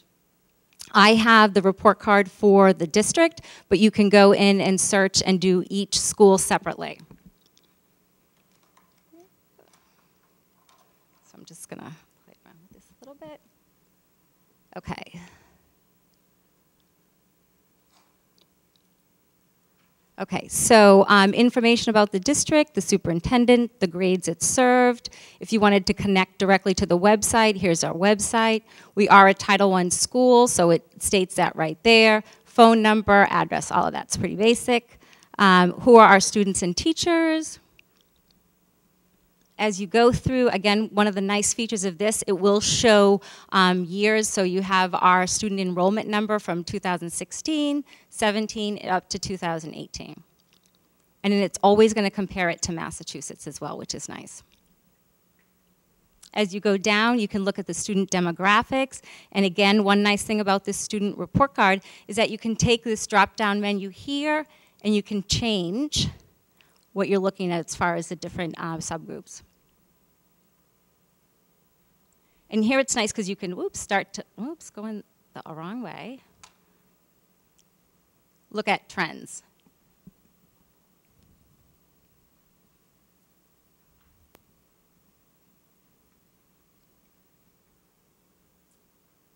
Any questions so far? Okay. We also have teachers. Shows our workforce, the teacher qualifications, 2018. Again, you can compare it to the state. It talks about licensed teachers, experienced teachers, compares the two. If in any of these certain areas you want to go into more detailed view, you can click on this tab here, and it will actually bring you back to some of the raw data that this was pulled from. Here's another area which talks about different academic opportunities. So this particular area is about access to broad and challenging coursework. So again, the percentage of students who participate in arts courses, which is great. Again, this is a new category that did not exist before, where it starts to highlight the different art courses that are offered within the district. So again, we are a little bit higher than the state of Massachusetts in regards to the courses that we offer. You can look at more detailed. Our advanced coursework completion, this is the percentage of 11th and 12th grade students completing at least one advanced course. Advanced courses include advanced placement, international baccalaureate, dual enrollment for credit, and other rigorous math and science courses. And all of the different courses can be found in this link right here, where they give you access to the more detailed coursework. So here we are absolutely lower than Massachusetts as far as the amount of enrollment that we have for these advanced courses. So that would be an area that we could look at improving. Grade 9 course passing, I think this is really interesting. The percentage of students who pass all their courses in grade 9. In Massachusetts, a student is 4 times more likely to finish high school if they pass all their classes in 9th grade. So here you can see we are higher than the state in this particular area. And again, every one of these data points, you can go in and get a deeper dive into that. This is the Mass Core completion, which really talks about the program of studies, and you need to have 4 years of English, 4 years of math, 3 years of a lab-based science, 3 years of history, 2 years of the same foreign language, and 1 year of an arts program. So here's our district.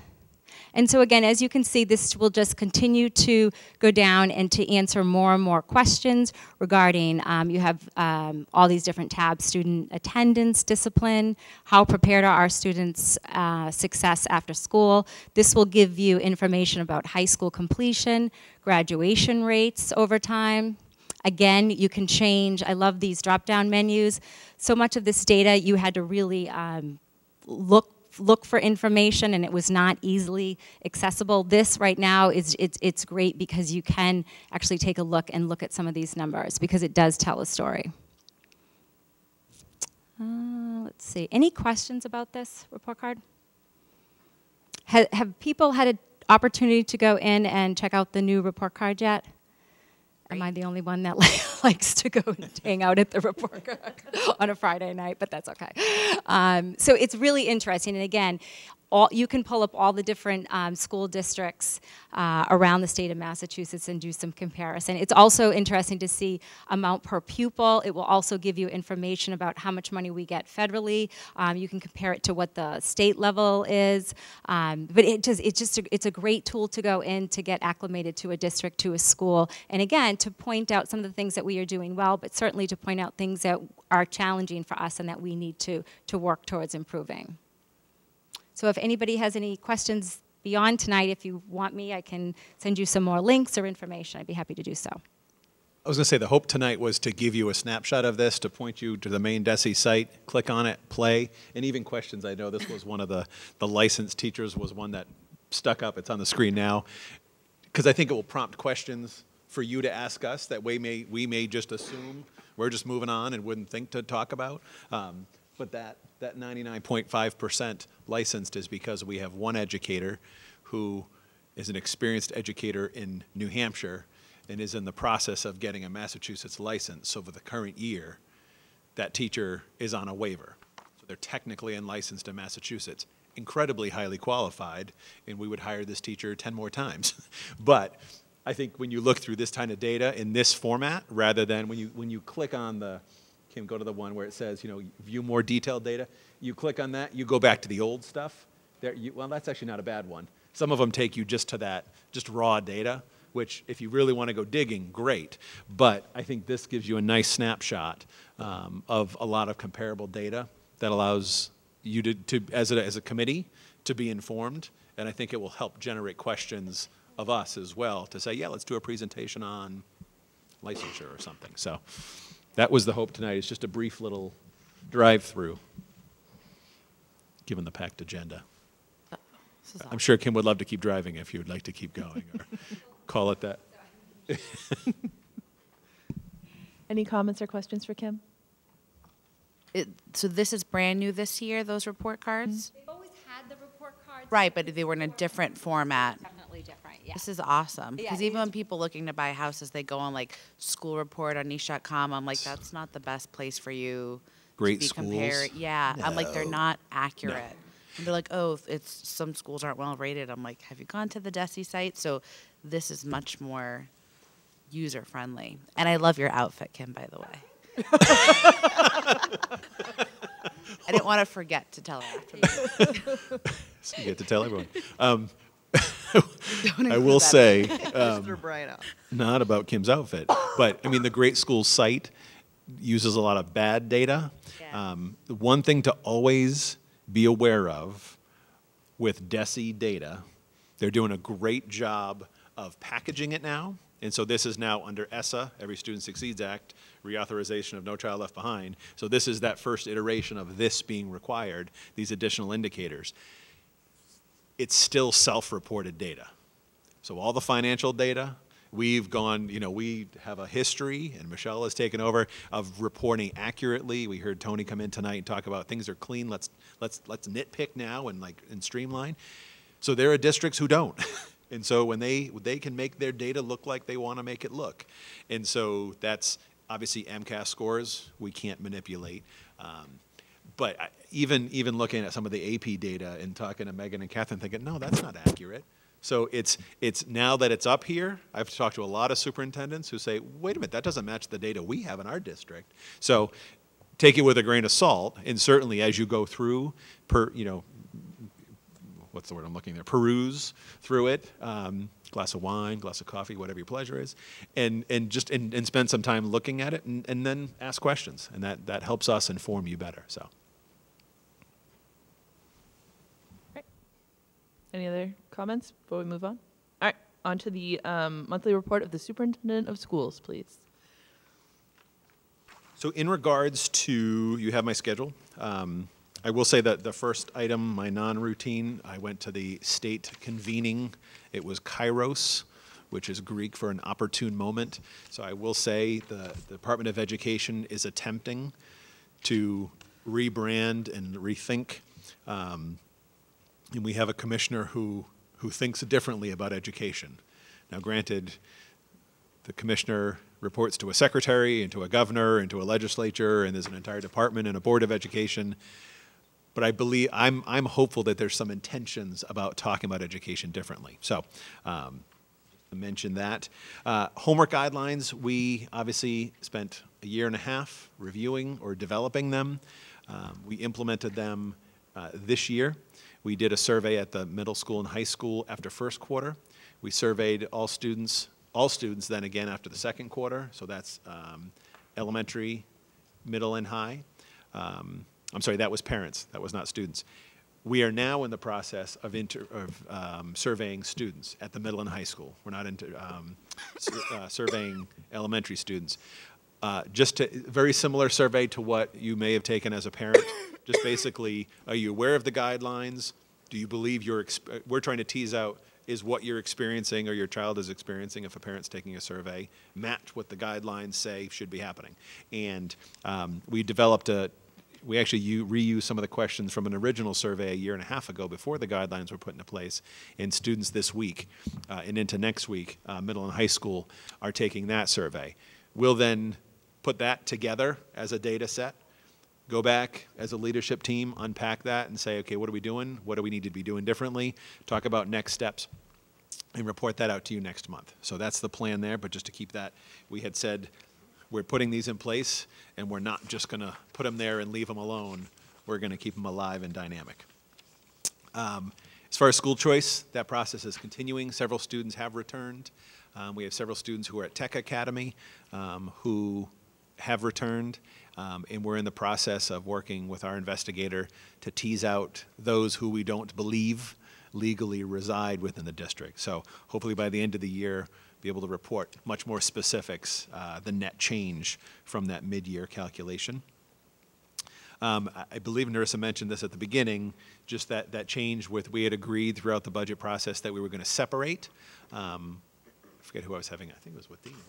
Session. I still don't love the timing, but this is where we landed for this year. So the SIPs will be presented in June. We had talked about the fall. A lot of districts do them in the fall ahead of the budget presentations, late fall into winter. Our concern has been that our school councils tend to fall apart by June. So June 12th, we were talking to the principals and we were saying, like the June 26th, but by then people are gone. And so we haven't had, some schools have a really strong, numbers-wise, school council. Others have had a hard time pulling a council together. So the hope was to present them. It is for next year to present them in June. So we would do that in June. And as Narissa mentioned, in talking with Catherine and Patrick Kelly, the principal who will start on July 1st, he's been involved and very thankful and appreciative of his time in his current, Brad Jackson from Holliston, thank you, his superintendent for allowing him to be here quite a bit. Several Tuesdays he's been here. He was here last night for the presentation. So he's been involved with the school council, and so the plan in June will be presented with just the goals, the high-level goals and an explanation of the goals and an update on the NEASC process. And then Patrick will have the summer to come in, get things organized, and present a full plan in September at the September meeting. So, again, timing isn't perfect, but it's where we landed for this year. Last day of school, I've heard a couple people say, "Ooh, we're past April 1st. Good, we're out of the woods." That's not true. If you've used all of your 5 extra days in your past April 1st, you're out of the woods. We've only used 1, which means we have 4 more to give. So we should be out of the woods, but we are not technically out of the woods until June 1st. So just to clarify, I would be shocked if we didn't end on June 14th, but it is not yet official. I know, I didn't say it, sign some wood. Quick little update on the state biliteracy program. This is a seal that we are going to be able to provide to students who qualify on their diploma. So it's early. I don't know if you have anything you want to add, Kim, but it's early in the process. So we wouldn't be prepared to be able to do this year, but we are moving forward to be able to offer that. It will not be hundreds of students, but there will be a handful of students who would qualify, and we certainly want to give them that recognition. So I think it's a great program and a great opportunity for these students to be recognized. The next several pages, just so that you are aware, I drafted this narrative born out of lots of discussions, testimonies and discussions Narissa and I have had with folks. And there's a misunderstanding about the fact that you know what circuit breaker is. Circuit breaker is the stopgap from the state for special education funding. In the Chapter 70 reform, all three bills, the Governor's Bill, Tucker, or Promise Act, all of them have provisions to increase the assumptions for special education costs, which means if you are below foundation and not hold harmless, you would receive more Chapter 70 money to make up for that cost. So currently, roughly 65% of the districts, and even after if FBRC or if the Promise Act as written was implemented, 40% of districts would still be in hold harmless. Triton being one of them. A lot of them around that surround us will be hold harmless. That means we get that minimum per pupil aid. This year, it started at 20. House Ways and Means today upped it to 30. That's all we get for new dollars. However, because we increased the foundation numbers, increased the floor, the ceiling that we use to get reimbursed on. So if 4 times foundation is currently $45,000 today, and in fiscal 26, 7 years from now, that goes to $55,000, 4 times the foundation, we lose the reimbursement on that $10,000. It's not that clean. For every student. For every student. For every student that we have under circuit breaker, which there are currently 37? 38. 38. Yeah, so if you look on page of the packet, it's the bottom, go to page 6. You can certainly feel free to look through the details of how I arrived at these numbers.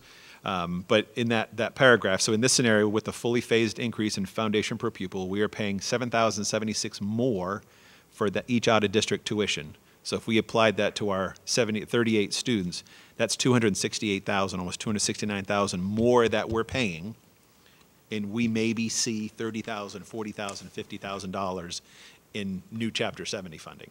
So any hold harmless district, this is the scenario they're going to be faced with.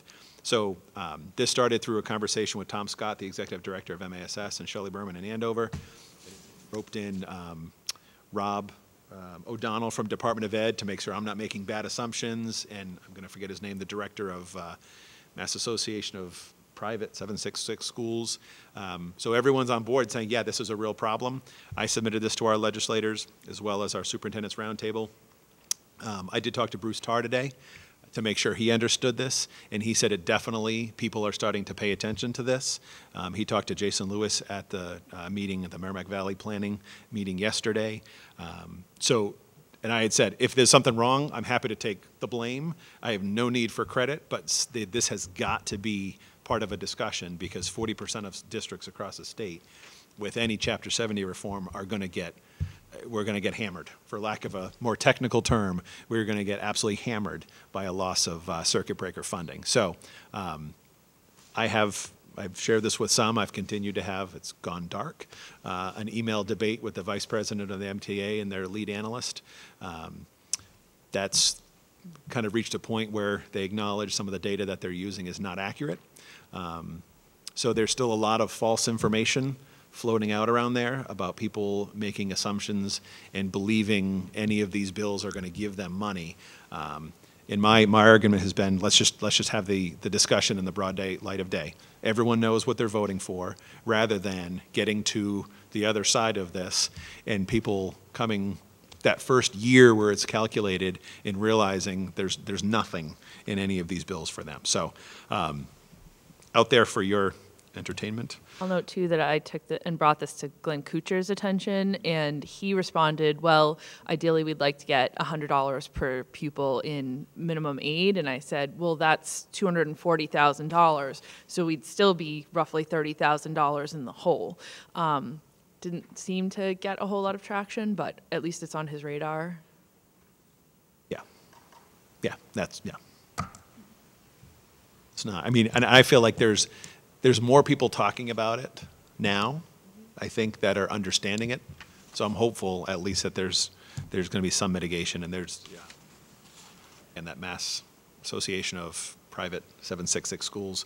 They're working on how could this be mitigated? Could you go to a 3 times the foundation, phase that in? So I'm hopeful that something will come of this discussion that has been had by several folks, and I just took the opportunity to put it on paper. And then the final note, just that we have chosen to go with eSchool View. We are going to start that process. Again, it's taking our current site, moving it into a content management system. So the first step is a design survey or questionnaire that we're going to turn into a survey and just put a brief survey out to public. What are the basic needs, design elements, and use that as we hopefully have that functioning by September. So if there's any questions, please let me know. Any questions or comments for Brian? Maureen? I just have a quick question on the personnel report. What is athletic game day management worker? Is that a new position? Someone else just asked that. Someone asked it. So that is, so at any event, there has to be someone who's on the payroll as the manager. So there's and generally MIA requires an administrator on the premises. So a game day manager could be ticket takers. It could be doing any number of things that we need to run an event. So something like, I think I used the example, a track meet out here for spring track where there's 4 schools and 400 athletes. We have several more, and it's the host who does who pays for the game day workers. That's in addition to Oh yes. This is doing things like taking tickets, very specific tasks. Yeah. So this wasn't on Brian's schedule, but I just wanted to make note of it in case anyone was unaware that he also attended the Mass PTA Awards banquet after having been elected, nominated, chosen as the Outstanding Superintendent of the Year for the Mass PTA. We also had Lillian Chalafor from Salisbury Elementary honored as the Mass Teacher of the Year. Shauna McGee from Pine Grove got the Literacy Teacher of the Year, a Literacy Award, I think. Literacy Award. Literacy Award. And something that was really nice to see was our 3 elementary school PTAs all together got the Spirit of the PTA Award, which was terrific. So.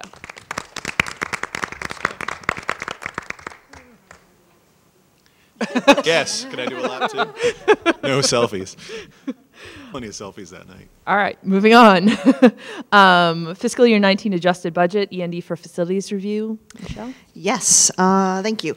As we have spoken before, this campus is well overdue for a facilities assessment. At this point, we really need a formalized professional plan to assess our buildings, tell us what we need over the next few years and for the long term.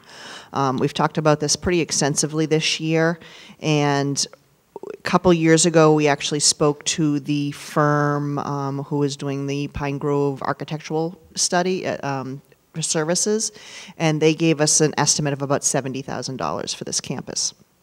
So at this time, I would like to request that the school committee authorize the use of E&D, which our current balance is $464,942, which was our certification this year. Asking the school committee to authorize the use of $100,000 towards a facilities assessment. We would actually be putting this out to bid. It's something that we would get responses from. We would go with the lowest bidder or lowest qualified responsive bidder. And we're anticipating this hopefully to be in the $75,000 ballpark range. We're not positive that it will be higher than that, but just in case, we're going to request the full $100,000. Anything that is not used will roll back into the E&D at the end of this year. So this will actually be a pretty quick process to send out the specifications, receive the bids, and award a contract before the end of June. And then the actual assessment will probably occur in the coming months after that. So hopefully we will have a better idea sometime in the fall. Initially, we did request or throw out the figure of $75,000 for the assessment, but then we thought twice and said, geez, we don't want to have to come back here for an additional $5,000, $10,000, $15,000 if it is more significant. And we had talked about $25,000 for an update for our door access security system, which needs is in need of a major upgrade.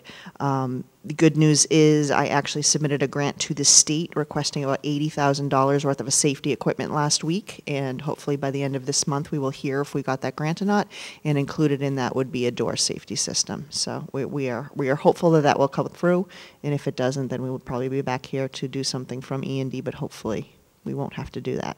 So at this time, I would like to request that the committee authorize us to use $100,000 from the E&D fund and use it as a funding source in our FY19 budget. And then we will appropriate the $100,000 towards the facilities assessment. This will not change the assessment to any of the member towns because we're using our own funding source, but we will recertify the budget to each of the towns, letting them know of this change. Any questions or comments from Michelle before we go on? I will say I know we just heard from our auditor that we should not be using E&D. That said, I mean, looking at the long-term health of the district, I haven't had this conversation specifically with Michelle, but there's going to be some short-term pain before we can get to that long-term stability, and I firmly believe this is one of the things that we have to do to get to that long-term stability so that we're on the right track down the road, which is one of the reasons why I felt comfortable bringing this in front of the committee, even though, again, we just heard that. We definitely need to draw a line in the sand and say we're not touching E&D after a certain point, but I think, you know, again, we have a short-term need for our long-term stability in the district. And if I can just go on record saying we'll have to go into executive session to talk about the Public Employee Committee and reaching an agreement, but there was savings through that settlement, as well as we're hearing about even $30 per student rather than $20, another extra $5 million in regional transportation, so maybe there's another $50,000 there. I will be a very strong advocate to say any savings from this point forward we're using towards replenishing any of those reserves. We don't touch it, it automatically filters to E&D, or we have other options with OPEB and stuff. So I want to say that as we're having this discussion, because we're never fans of using E&D, but we're doing it because I think we're at this, we have no choice anymore, but we've got some light on the horizon that may do some replenishing. I just actually want to add that the bonding rating agencies do actually look at what we were using the E&D for, and in the past years it has been operating costs, and I mean that's not out of the question for this year yet, but I don't consider this an operating cost per se. It's more of a capital improvement expenditure. So I think so that's they see that as better. So it's not as bad as if we were using it to cover our operating costs. Okay. I don't have the. Can I just say one more thing? So just again, the process, so you recommend it's an amended budget, so it does go to the towns. Within 7 days, it gets certified. They have the ability to hold a meeting within 45 days to say no to it. Again, anytime we've ever used D&D, no one's ever said no, but just so we're fully clear on that process of where it goes from here. I was going to say, so for the motion, do we need to officially use the numbers that are in the? I don't believe so. Typically in the amended budget in May, you just, to use a E&D, you just state the amount that you're using in the E&D. Okay. To increase the operating budget. So, is this on? So, can I have no. I make a motion, sorry. I'm making a motion that the school committee authorize the use of $100,000 from the excess and deficiency fund in the FY19 budget for the facilities assessment. Is that perfect? Up to 100,000? Well, we need to appropriate the full 100,000. And then it will come back, yes. I'll second it. Any discussion? All in favor? All right. Thank you. Moving on to subcommittee reports and action items. Linda, you're up first with policy and advocacy. Okay, my secretary is going to hand out.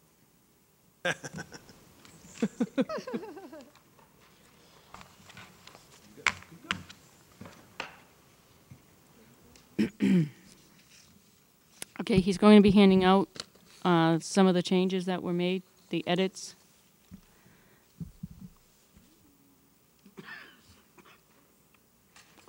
I want to thank Dina and Narissa for reviewing the policies to make all the corrections.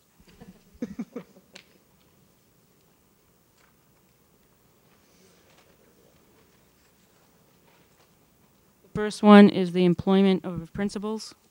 Thank you. Made some changes.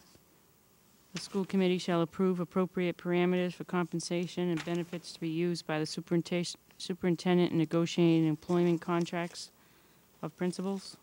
So that was one of the changes that were made. Linda, can you speak a little louder, please? My mic working? Okay. Your mic is working. Okay, we're going to go on to number 2, which is the drug-free schools. We added visitors to all our schools.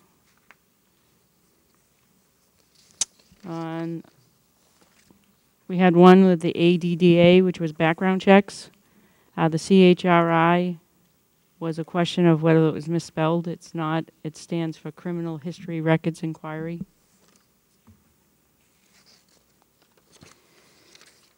Number 3, the BDA, School Committee Organizational Meeting. We changed clerk to secretary. Number 4 was the public comments at school committee meetings. Oh, you may want to speak about that.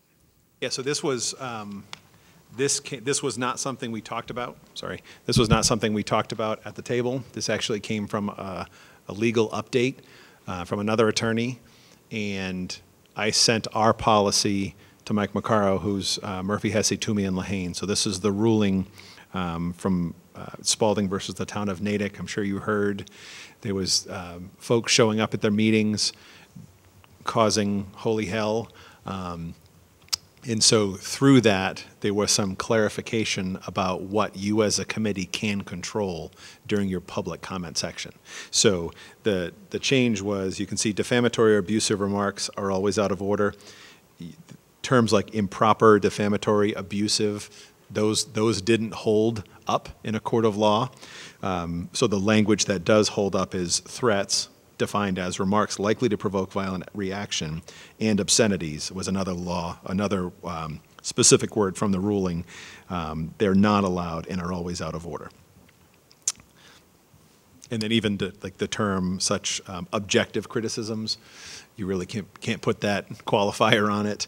And then clarifying that you don't have to hear anything that is a complaint on something that is out of your purview and out of your jurisdiction. So this was, as Linda said, I'm glad it didn't have to have too many changes, because it could have been a whole lot worse. I've seen some others that were a whole lot more mocked up. But that's the change. This came from our council as a result of that recent ruling. Okay, moving on to number 5, which was the annual budget. We replaced district with regional agreement. Number 6 was the budget. We changed regional. Did we change regional? Yes, we made it regional agreement. And we changed the date to March 15th, which coincides with our regional agreement. Number 7, the budget deadlines and schedules. We replaced charter with regional agreement and replaced selectmen with member towns. Number 8, as suggested by Paul, we put the recommendations for committee action as formed. So this was where we shall have no standing committees, but then it's DBD and DIE both reference a finance committee. So the suggestion was to add as formed at the end, because it does say that you may form them. So would you like to speak about the domestic abuse leave? Say it one more time. Domestic abuse leave. Yeah, so this was this is a new law that created domestic abuse leave last year. So there's clearly a model policy that came from the MASC. My understanding is likely there should have been a discussion led by the MASC rep to say, how do you want to handle this? Because you have the option to have this as paid leave or not paid leave. We never had that discussion, so it just went in as the boilerplate. But at the bottom, it specifically says the schools committee should seek advice of council, deliberate. And so that never happened. So my suggestion is we can certainly review this with our school council, see where folks have landed in regards to our other districts having it be paid leave or unpaid leave. So as it stands now, the policy is okay, but we need to clarify that specifically, whether it's unpaid or paid, because your policy just says right now it might be either or. So that's no edit was made in the document, but there's some further review with council. That, assuming you all agree, I'll take that to council and come back to you with an edit. And do you want to take number 9 to explain why we chose the administrator? So this is so next one is homeschooling. Homebound education isn't always technically special education, but often it is. So all homebound tutoring and education, it formerly said Director of Pupil Services. So the title, Dave McGee sitting here, is Administrator of Special Education. So that's just a change of title. And on enrollment, no, homeschooling also is the annual test battery.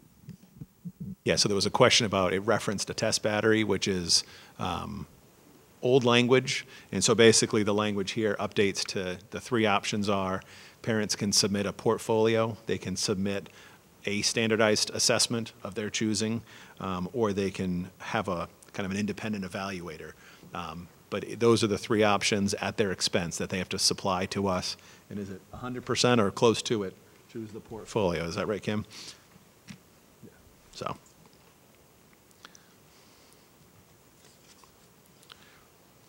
And number 11 is enrollment of the elementary schools. We've added, if a family moves from one town in the district to another town in the district, a student may continue to attend their current school until the end of the giving year, end of the giving school year.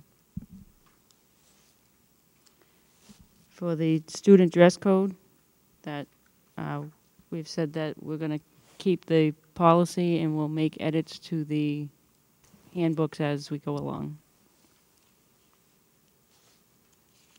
And then the student publication, the statement needs to be put on all of our student publications, and that will happen.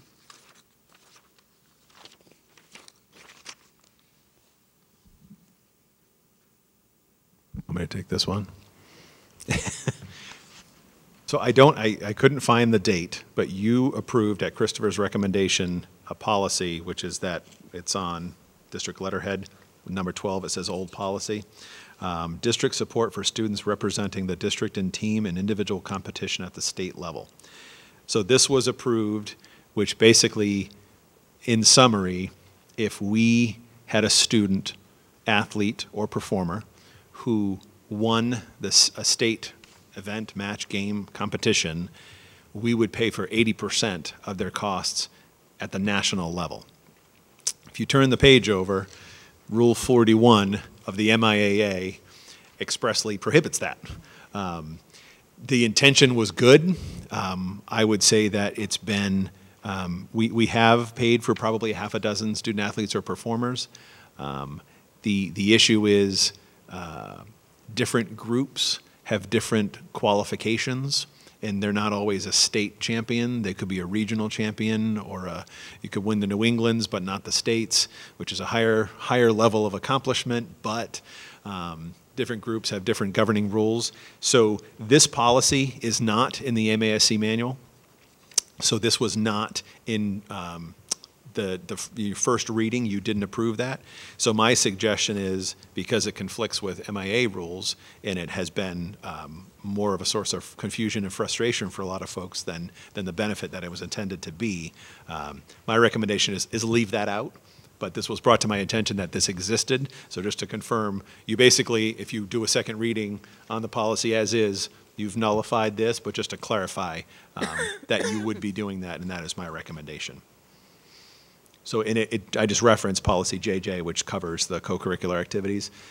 We have student fees policy, so all of the other elements are covered in various policies. But there are a few districts, a very small handful of districts that do pay. They tend to be far more affluent than we are. So we are in good standing to not be paying for this level of competition. Okay, number 13 is the medication administration. We updated the website to reflect what our website is. Brian, student fees? So for student fees, number 14, JQ, I'm pretty sure, again, I feel like I said this a lot last time, that I thought we had agreed something and the edits didn't reflect what I thought we had agreed at the table. If you look at the first page, that is the policy as drafted for the first reading. It doesn't set any recourse for us to collect fees. If you turn the page over, this is actually the Manchester Essex Regional School District policy. It is, if you can see the source at the bottom, it's from MASC. They approved it back in May and April of 14. This was the first one I pulled up. I pulled up several others on the MASC site, the exact same language. One was reviewed as early as April of 2018. So this is the boilerplate that is being used.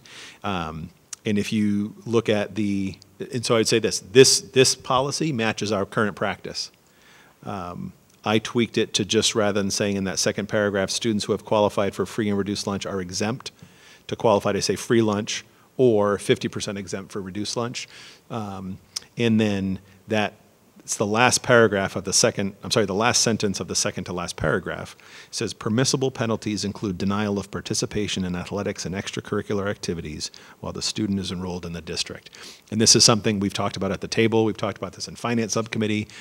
And I'm pretty sure we talked about this in the Policy Subcommittee, to say that's the teeth we want. We're not going to deny anyone walking across the stage for graduation or participating in field trips or class trips. But if it's an extracurricular activity and they haven't made good on the fees from the previous season, if you will, if they're registering for winter and they haven't paid for fall, then they can't register until they've paid.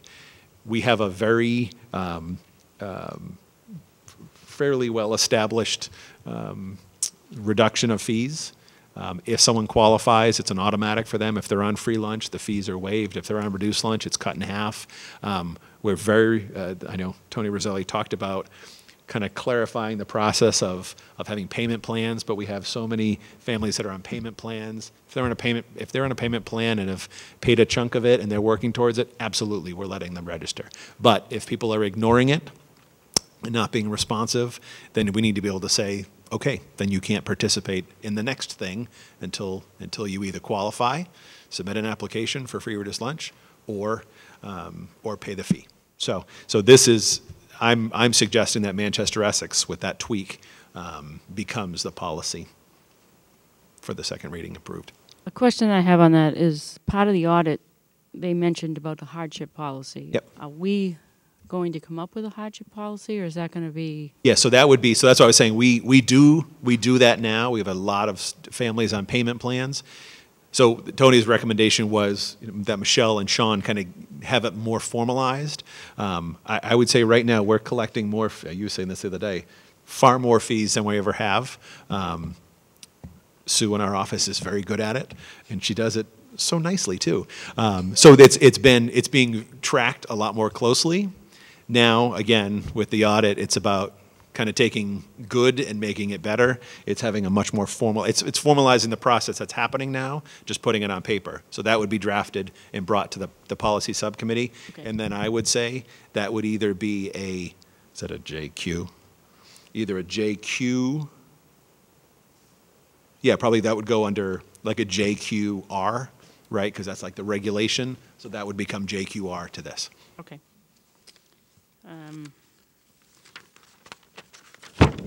Then we have KBE.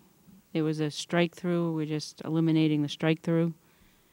And then for the use of facilities, can't say the word, use of terms, signed agreement question. This is now done electronically, but they do sign online by clicking to confirm agreement with the T and C's.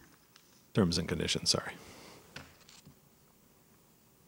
So that is all the edits that we had gone through in the last meeting. So can I just ask, does that, oh, I should also mention, quick shout out to Dina. So we also have the fully tabbed up. So don't be embarrassed. This is good. So we have, so the next process is this list was born out of the discussion, started from Dina had lists. This is all just typographical edits. These were all substantive changes, and then we had some discussion last month. So hopefully this captures everything we talked around the table. That was the hope. All these edits will go in a pile to MASC. If you approve this as a second reading, they're doing the editing. We paid them. They'll do the editing, and then they said probably within 30 days, it will be reposted online, edited with that April 10th date, and then linked up to their website, linked publicly, linked to our site. And now when you click policy manual on the district site, it will take you to our page on the MASC site. And after 10 or so years of playing with this, it's done. And music comes out. It is, yes. That's a round of applause. Absolutely. All right.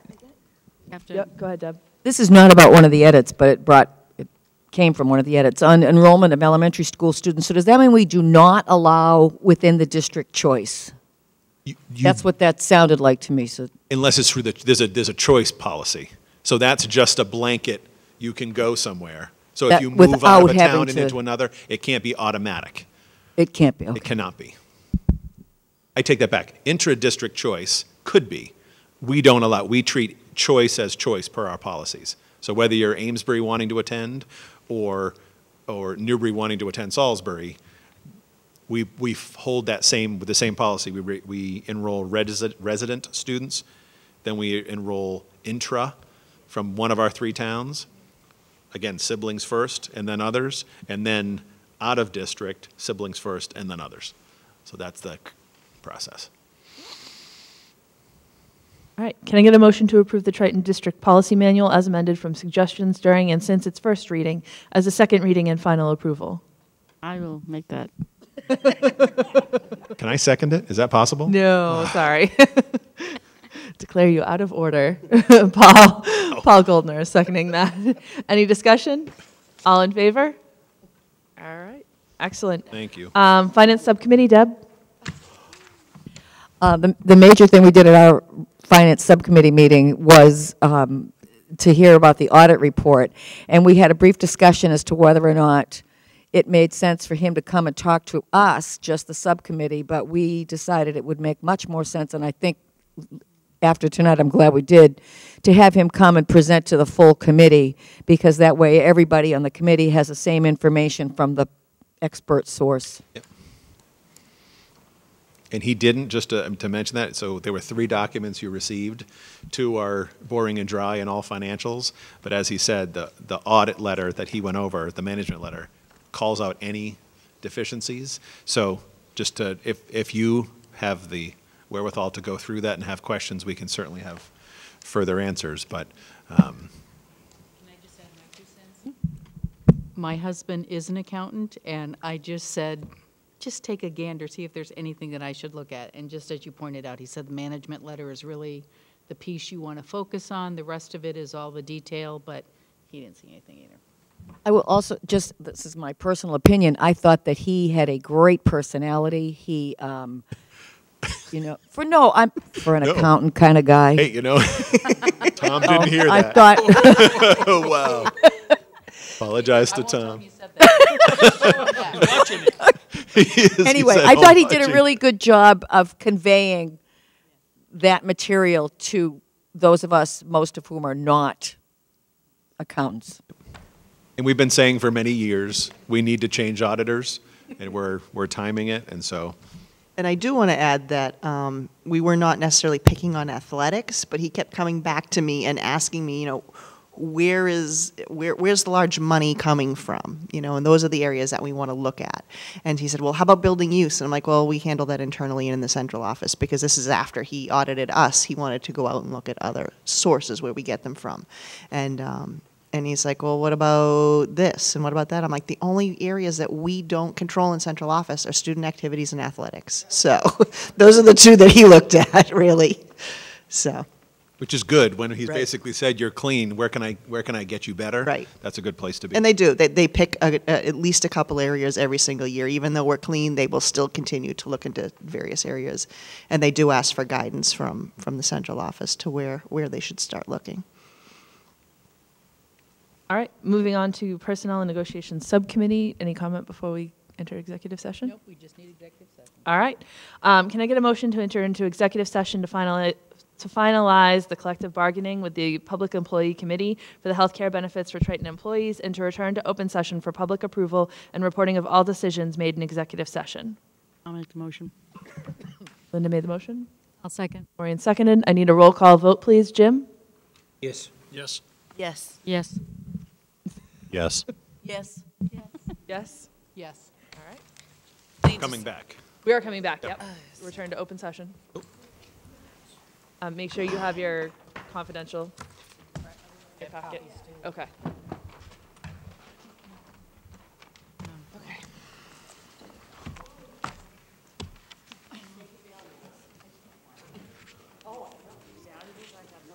Have a lovely night. Yeah, no, I would be taking off if it wasn't.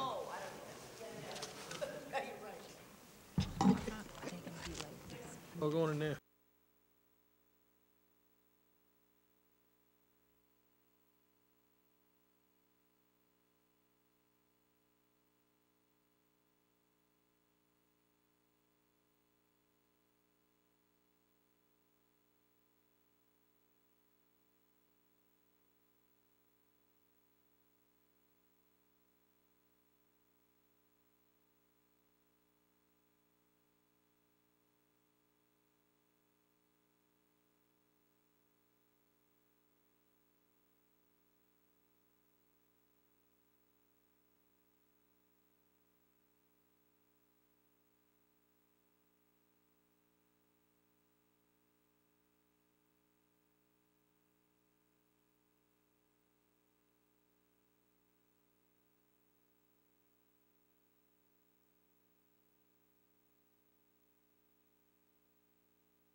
mind. That doesn't work. Okay.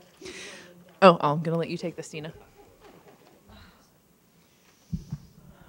All right. We are back from executive session, and we approved a couple of contracts, the first one being the treasurer's contract. There were no significant changes. The only thing that to note is that she will be getting the raises that all the other contracts will be getting.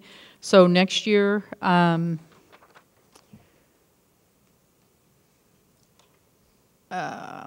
thought I had the amounts. That's for the wrong one. That's for 17, 18, and 19.